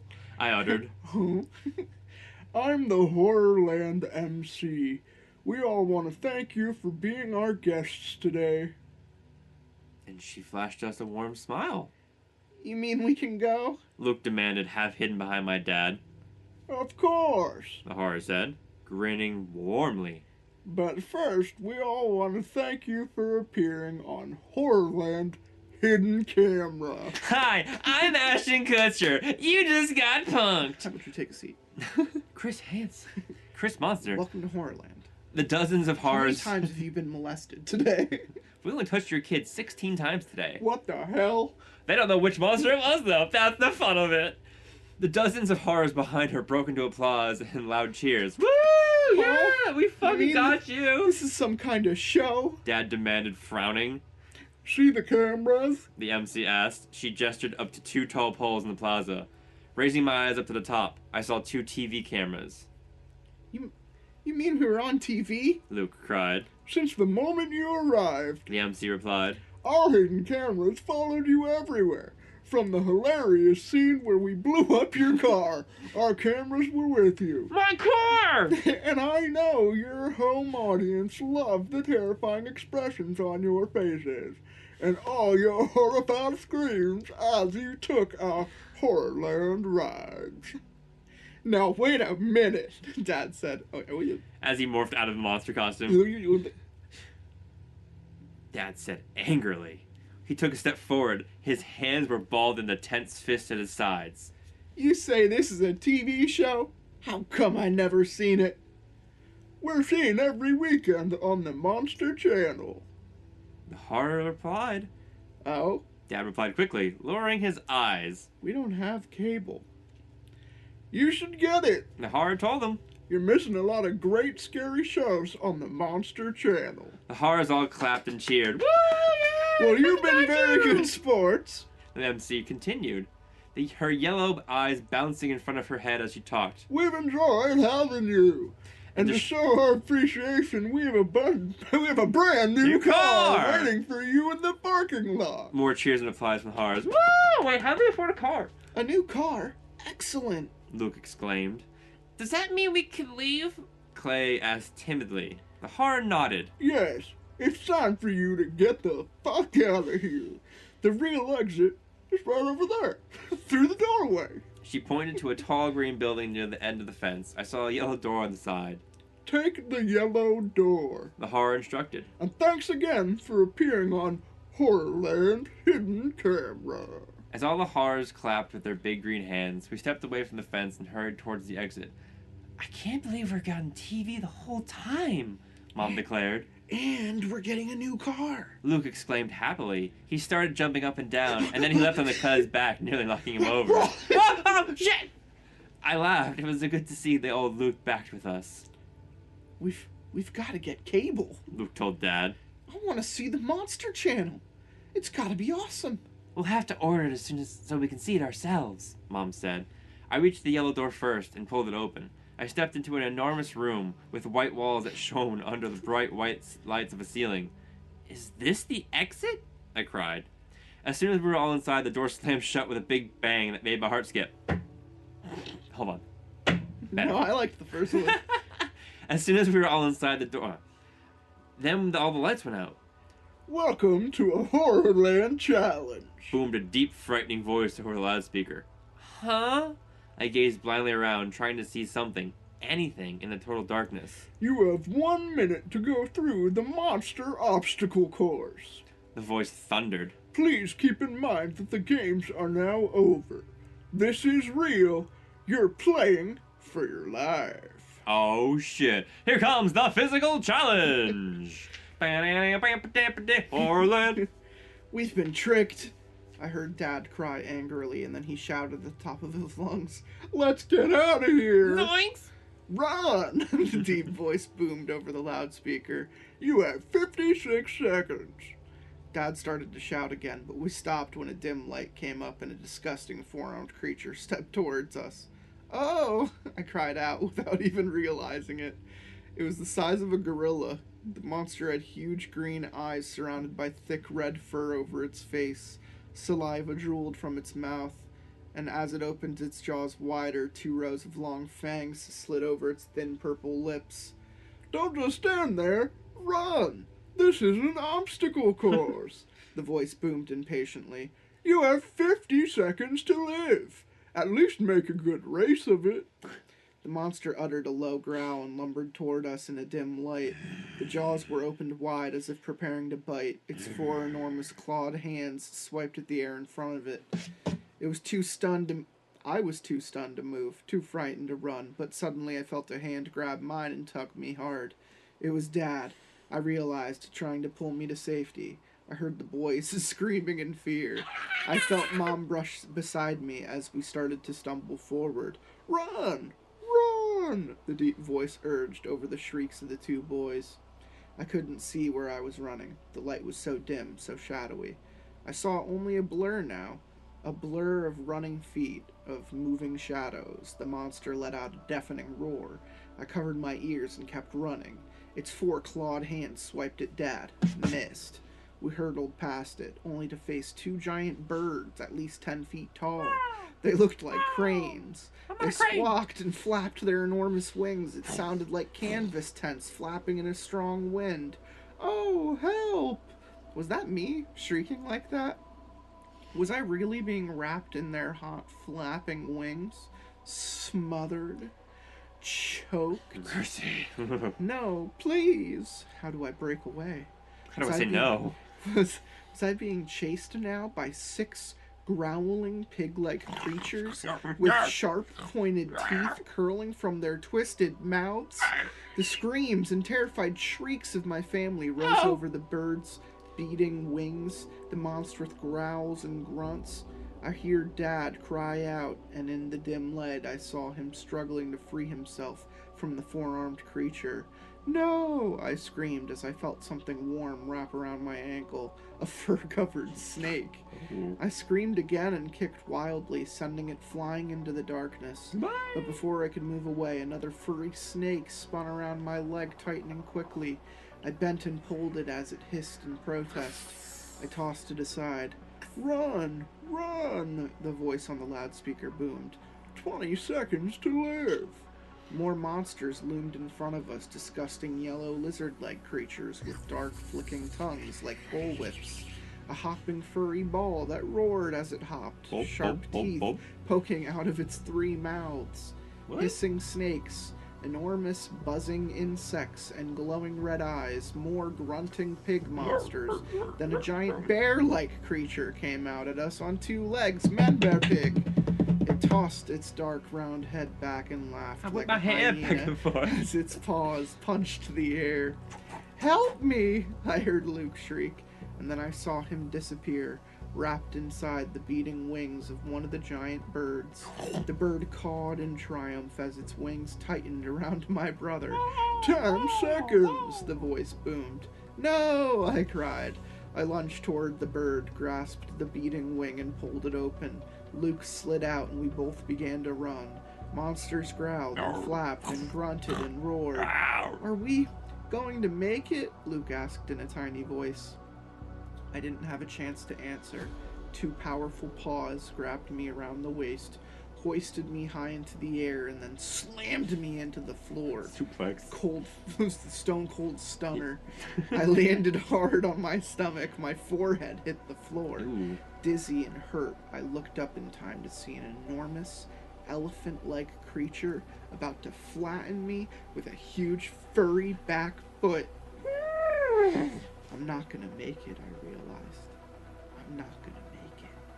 This is intense for a Goosebump. This is like, a lot. This is pretty intense. The enormous flat foot lowered over me slowly, steadily. The monster was taking its time. It liked it was doing. Oh, shit. It all seemed to be happening in slow motion. I wanted to move. I wanted to roll out from under it. But the fall had taken my breath away. I lay there gasping, watching the monster foot coming down to crush me. Oh! I couldn't catch my breath. I couldn't squirm away. I could feel the heat of the monster foot. I could smell its putrid sweat. That ain't no foot, baby. Oh god, that's a big one. The foot pressed down on my stomach. I shut my eyes and waited for the pain. The jarring blast of a buzzer made my eyes shoot open. The monster raised its heavy foot from my body. The floor shook under its weight and it began to lumber away. Am I alive? I wondered. Or am I only dreaming that I'm alive? Is that creature really leaving without crushing me? The buzzer echoed in my ear. Then it abruptly stopped. The loudspeaker crackled on. Time's up! A woman's voice said, the voice of the Horrorland MC who had led us to this terrifying obstacle course. Time is up. What a thrilling race. She gushed.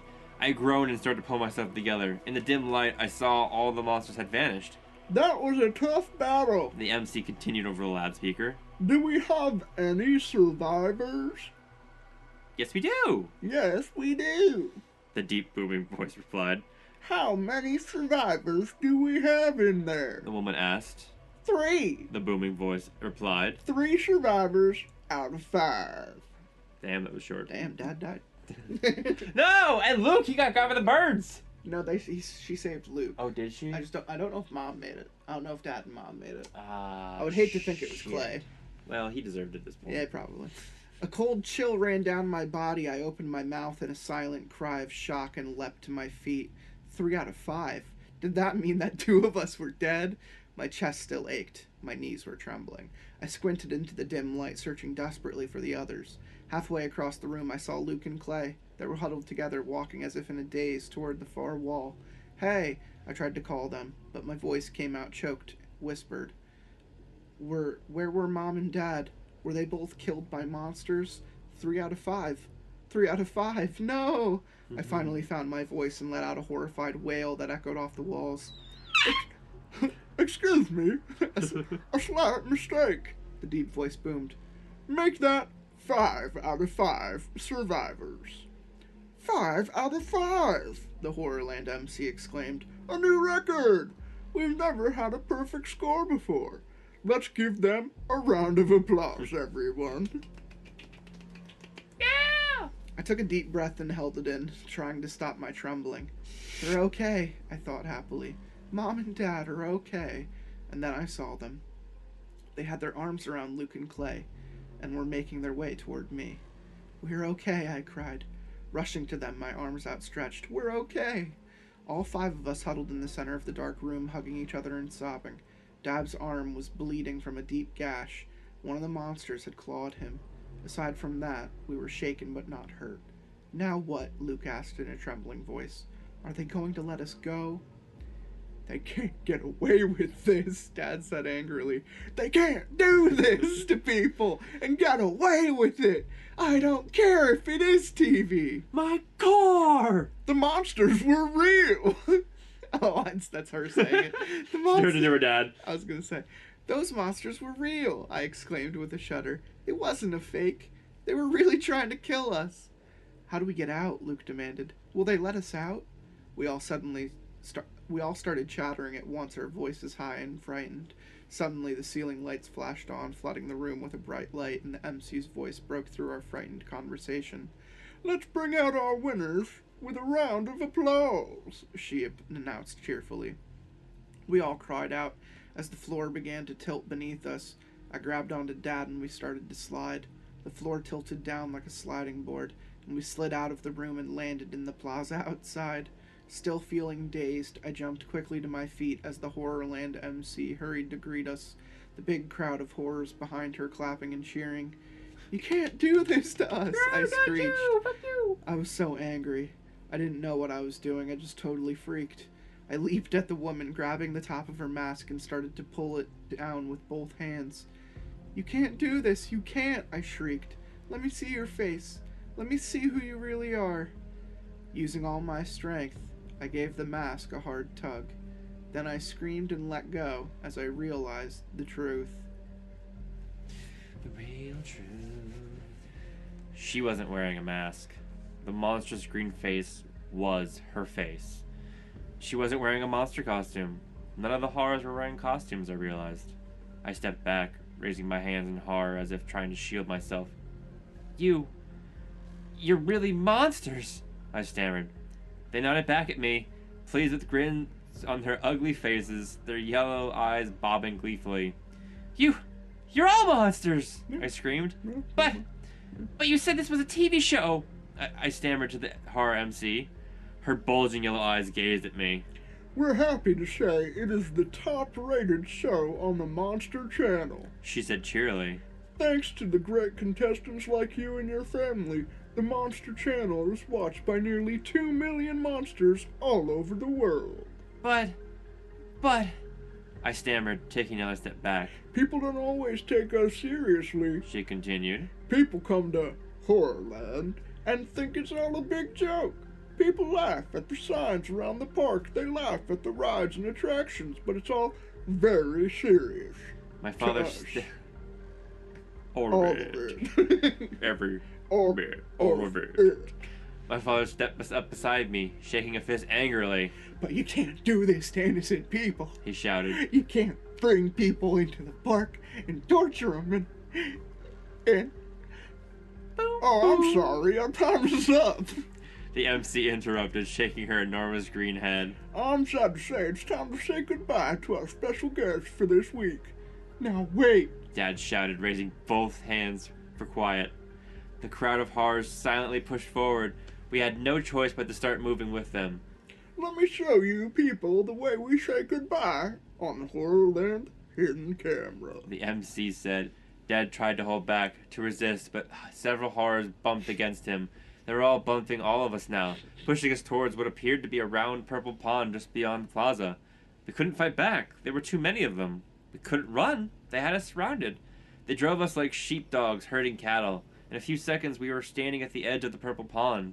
A foul smell rose up from the pond. The purple liquid bubbled and gurgled, making a sick serving. That's our poo-poo pond. I have an ooze. Nice. Let us go. Luke cried shrilly. We want to go home. The Horrorland MC ignored his frantic pleas and stepped to the edge of the gurgling pond. Saying goodbye is always so sad, She said. So we try to have a little fun with our farewells. Just let us go. Luke insisted. Dad put a hand on his shoulder to try to comfort him. Oh, We're gonna die, son. no, Dad. They're gonna kill We us. all stared at the MC as she Holy raised a fuck. large rock in one hand and held it over her over the disgusting bubbling pond. Watch. She shrugged it with a smile. She let the rock drop into the pond. As soon as it touched the thick surface, it was pulled down into this loud sucking sound. See how easy it is to say goodbye? The horror said, turning to us. Now, will you jump in? Or do you want to be pushed? Push it real good. Silently, the horrors began moving in on us, closer and closer. Backing up, Clay tripped over my foot and nearly fell into the gurgling purple pit. Ah! I grabbed him and held on to him until he regained his balance. All 5 of us were standing at the edge of the pit. The sour odor swept over me. I felt sick. The thick purple slime lapped up at my ankles as if reaching out to grab me. "Mom! Dad!" I cried. I didn't know what I expected them to do. We were all helpless. I knew we weren't going to escape this time. Without realizing it, we were all holding hands. It's like the end of Toy Story 3. Will you jump in? Or do you want to be pushed? The MC repeated her question. "I'm real sorry," Dad murmured to us, ignoring her. "I'm real sorry I brought you here. I didn't know." His voice broke. He lowered his eyes. "Dad, it's not your fault," I told him, squeezing his hand. And as I squeezed his hand, I had an idea. A wild idea, a stupid idea, a really crazy idea. I knew I had to try it. It was the only idea I had. People laugh at everything in the park, the Horrorland had told us. But it's all very serious to us, She said. All very serious. Very serious. She stood right in front of us now, waiting for us to jump to our deaths, eager for us to get sucked down into the purple slime. I knew this was my last chance. I knew it was crazy, but I knew I had to try it. I stepped up to the MC, reached out, and pinched her arm as hard as I could. Oh shit, the forbidden pinch. No pinching in the park. Her mouth opened wide, and she let out a startled gasp. She tried to pull her arm away, but I held on and pinched her harder. "The mad pincher strikes again!" I shouted, remembering Luke's annoying cry. Her yellow eyes rolled around crazily. No! She pleaded, "Harder, harder." And then I was the one to cry out as her mouth opened wide, and a loud whoosh. A rush of air escaped her lips. I leaped back. As the air rushed from her mouth, she appeared to deflate. Just like a balloon. I gaped in amazement as she folded helplessly to the ground. An angry cry rose up from the crowd. of horrors. Inflate her! One of them yelled. Inflate her immediately! They began moving in on us, growling and grumbling menacing. Pinch them! I shouted to my family. Pinch them! The no pinching signs, but we thought were so stupid. They were serious. The horrors deflate if they're pinched. A horror stepped up, arms outstretched to push me into the pond. I pinched his arm hard, and a few seconds later, he deflated. I heard a whoosh of air escaping to my right and saw that Luke had deflated one too. Whoosh! Another one deflated and folded to the pavement. That's all it took. The plaza filled with frightened cries and gasps of horror. Fuck. The alarmed horrors turned and ran. Stampeded is a better word. They scattered through the park, screaming as they ran. Taking a long, deep breath, I happily watched them flee. See? I always come through in a pinch, I said, amazing myself by making a joke. I hate you. I don't think anyone else in the family heard me. Good. They were shouting for joy, hugging each other, jumping up and down. Let's get out of here, I shouted. I started running towards the front gate. The others followed close behind. The gate was now open. I guess the horrors had opened it, figuring the only place we were heading was to the bottom of the purple pond. Without looking back, we ran out into the empty parking lot and stopped. No car, I murmured. In all the excitement, I had forgotten that our car had been blown up. My car! My car! I let out a weary sigh. I felt as if I were deflating, just like the horrors. Now what? I asked myself, staring across the enormous flat parking lot. It's too far to walk. Luke wailed. How do we get out of here? The buses! Huh? Mom cried, pointing. I turned my eyes to the row of purple-green buses parked on the side of the lot. They glowed under the bright afternoon sun. Grand Theft Auto! Yeah! Dad cried excitedly. Maybe we can start one up and get out of here. We started jogging over the pavement to the buses. Cross your fingers. Dad called, leading the way. Maybe they leave the keys in them. It's our only chance. Hurry! Luke shouted suddenly. They're coming! My heart leapt in my chest. I turned back towards the gate. Sure enough, the horrors were pouring out of the park, chasing after us. Give up! You cannot escape! One of them screamed. No one ever escapes! Another horror shouted. Hurry! Luke cried. Hurry! They're gonna catch us! Oh, get back. Oh, my God. Oh, I tripped again. Oh. With the horrors close behind, shouting and threatening us, Come back. Come back. we ran full speed toward the row of buses. Don't My pinch heart me. was pounding almost as loud as my sneakers against the pavement. Okay, you can pinch me. My throat ached, and I had a sharp pain in my side, but I kept running. You cannot escape! Stop now! Give up!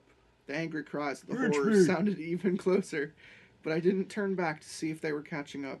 The door to the first bus was open. Dad got there first and scrambled up the steps inside.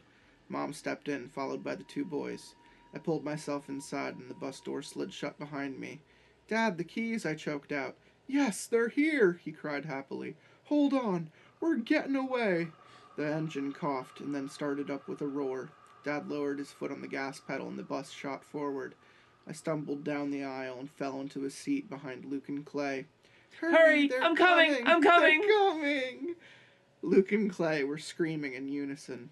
I could hear the angry shouts of the horrors through the closed bus windows. We're okay, Dad cried, leaning over the big steering wheel. We're okay, we're out of here. Yes, I shouted happily. Yes!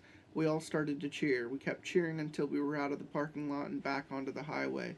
We laughed and celebrated all the way home. The drive took us hours and hours, but we didn't care. We were safe. We had escaped. It was night when Dad pulled the bus up to our driveway. Home sweet home, I cried joyfully. We all piled eagerly out of the bus. I took a deep breath and stretched. The air smelled so sweet and so fresh. A full moon made the front lawn shine. Then I saw him. It was a horror. He was clinging to the back of our bus. Oh no, I cried out. What are you doing here? Dad demanded. Did you ride there the whole way home? Luke asked in disbelief. I shrank back as the horror let go of the bus and slid to the ground. His yellow eyes studied us menacingly. He moved toward us quickly.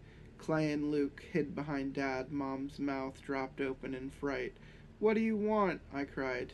He reached out his green hand. "Here," he said. "We forgot to give you your free passes for next year." And that's it. And that's Horrorland. Wonder. So apparently there's Horrorland. like 15 pages of a Q&A with R.L. Stine. Well, you see, my first day at Horrorland was a great experience. My parents left me there for 2 years. I was raised by the monsters. The Fright Gallery. The next appearance is Goosebumps 2000, Return to Horrorland. Oh. It talks about the horrors, the special powers, their weaknesses. Are they alive or dead? Their favorite their phrase. Splat points. And then their splat stats. Apparently they're full on strength.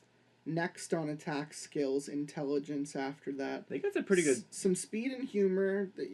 Humor's at the same level as their intelligence, that's fair. And they're only mid on evil. They're pretty strong. Pretty good monster. Yeah. Tips and tricks to the Goosebumps Horrorland video game. I know what we're streaming next! Which is fair. A Dummy's Guide to Goosebumps Horrorland. This is really extensive. This is why it's a reprint, apparently. EscapeHorrorland.com. There's a bonus chapter. It's about Dad bitching about his car. My Car! I don't think you understand. So they hijack a bus. Car! They go all the way home. They see him clinging there, looking all evil in the background. So he's like the teddy bear from And Toy then- Story 3. and then- Something yeah. put on the back of it. And then he's just like, "Oh wait, you forgot your ticket. You're done. You won passes for next year. Y'all come back now, you hear? Y'all come back now." Next time we'll really kill you. so SkellyBones. That's me. What did you think of Horrorland? That was fun. Yeah. I did expect the ending to be a little bit different. I thought we had a long way to go, frankly, but I feel like we hit all the rides here? early on, and then that second half was the escape. I honestly thought it was going to be that situation where like they almost lose Clay multiple times, and then as they're running around from like only the kids are running from the monsters, and then they get to that point where they pinch them and they run to the gate and their parents are there already outside. and they're just like, "Where have you guys been?" yeah, either that or like, "Hey, let's try out this park." You know, I thought it was gonna be like No. the back. Yeah, I thought it was a time yeah, skip that's what type I of thought thing. it was gonna be. So then it was kind of interesting. It was fun. The pinching. I guess like they're. Yeah, I mean, I set guess it they're up kind of like pretty they're kind early. of like inflatable monsters because they always see the bulging eyes and yeah. stuff like that. The big puffy green skin. Yeah. So I guess they just look like those big old balloons, like wacky waving, Inflatable arm flailing monster man. tube men, yeah. I thought Horrorland was pretty good. It just met my expectations. I wouldn't say it was above or below. Mm-hmm. I think I had more expectations with this one than I did with Camp Crystal Lake. With Crystal, yeah. But I certainly had more for Slappy's first. I was always very surprised that Slappy I got powers. was not really in a ton of that one, you know. Yeah, it was a lot more of the other dude. The other one, Yeah. Woody or whatever the fuck his I got name powers, is. baby. I got powers. At least this one ended more on a satisfying note than Camp Crystal Lake. Because the fucking cock tease bullshit turn at the end was like, actually, I've been dead. Yeah. And I want you. And it's like, no, fuck yeah. Fuck yeah, that. like, you've been here around other people literally this entire time, and they've even referenced you. Yeah, like you're not a ghost that no one else sees, like the other girl. Yeah.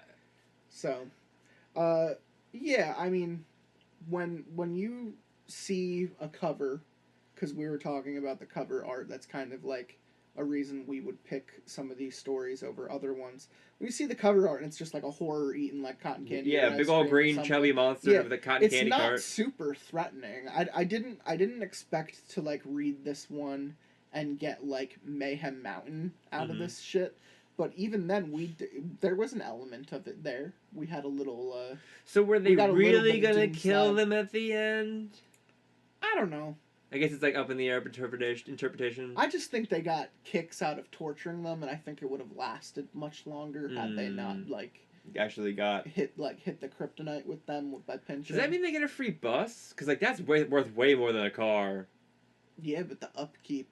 Well, I mean, the dad can flip it. The daily commute. The dad can flip it. My bus! Yeah, the dad. No, Mark. Are you kidding me? He'll take it to a pre-owned market. He'll check the Carfax on it. I mean, they're probably just turn it into a new lifestyle. Yeah, traveling bus. They'll just live on the bus. They'll sell the house. Fair. Okay. Honestly, I'm following. Yeah. Mom seemed pretty fucked. You know, she seemed pretty out of it at some points. And they're like, "Let's go on the rides." And Dad's like, "Yeah, I haven't had any fun." It's like, where have you been the past hour and a half when we were getting tormented? I was looking for my car. Fuck. I thought I could find it in the bathroom or the hot corn dog stand, which didn't turn out to be real corn dogs. They were dogs on sticks. Guys, before we got in the car, I had a breakfast burrito this morning. I've been in the bathroom. It's why I forgot the map. I shit my pants, guys. That's really where we've been the past 20 minutes. Your mom has been just giving me wet toilet paper under the stall. Guys, you'd think that was enough, but I did it again on the coffin ride. I could have held it in. I just destroyed that coffin. I just did it anyway. The coffin didn't even open when you guys did. I shat in and then it opened. They wanted me out of it. I double pressed my jeans. I double pressed my I made a fucking sandcastle out of shit in the bottom of that coffin, man. The horrors were impressed. The horrors will remember that. Oh, wow. That was a big-ass fucking shit. What'd you think of my horror voice? When it came to a long paragraph, I was like, hey, how long are you going to keep it? Oh, and it morphed as the paragraph went a little bit. Horrorland. I mean, if the listeners could see the creature, they would understand why the voice works so well. Because, like, imagine just like a big old cookie face with like a mouth with like the round bumpy lips going into the mouth. Where like he's definitely got no teeth. He looks like he has no teeth. Like he's just like peanut butter, but he's got teeth inside his mouth. Peanut butter stuck to the roof. So if you add teeth to that, and it kind of goes like this. Or he's just like a really fat man. It's just Hey there. Kids, can you come over here? I can't. Pinch me. Pinch me, please. Pinch me. Oh shit! I don't know what the inspiration for the Horrorland voice was. I think it was just that cool pogo video that I showed you last time, where it's just like Horrorland, Horrorland, tricks of our sleep. Many will have entered. Nobody leaves. I don't want to kill you. I just want to scare the shit out of you. The scarecrow. Welcome, walks Horrorland. At midnight. And he will kill you. You will die. All liars should be cut in halves. I'm just saying.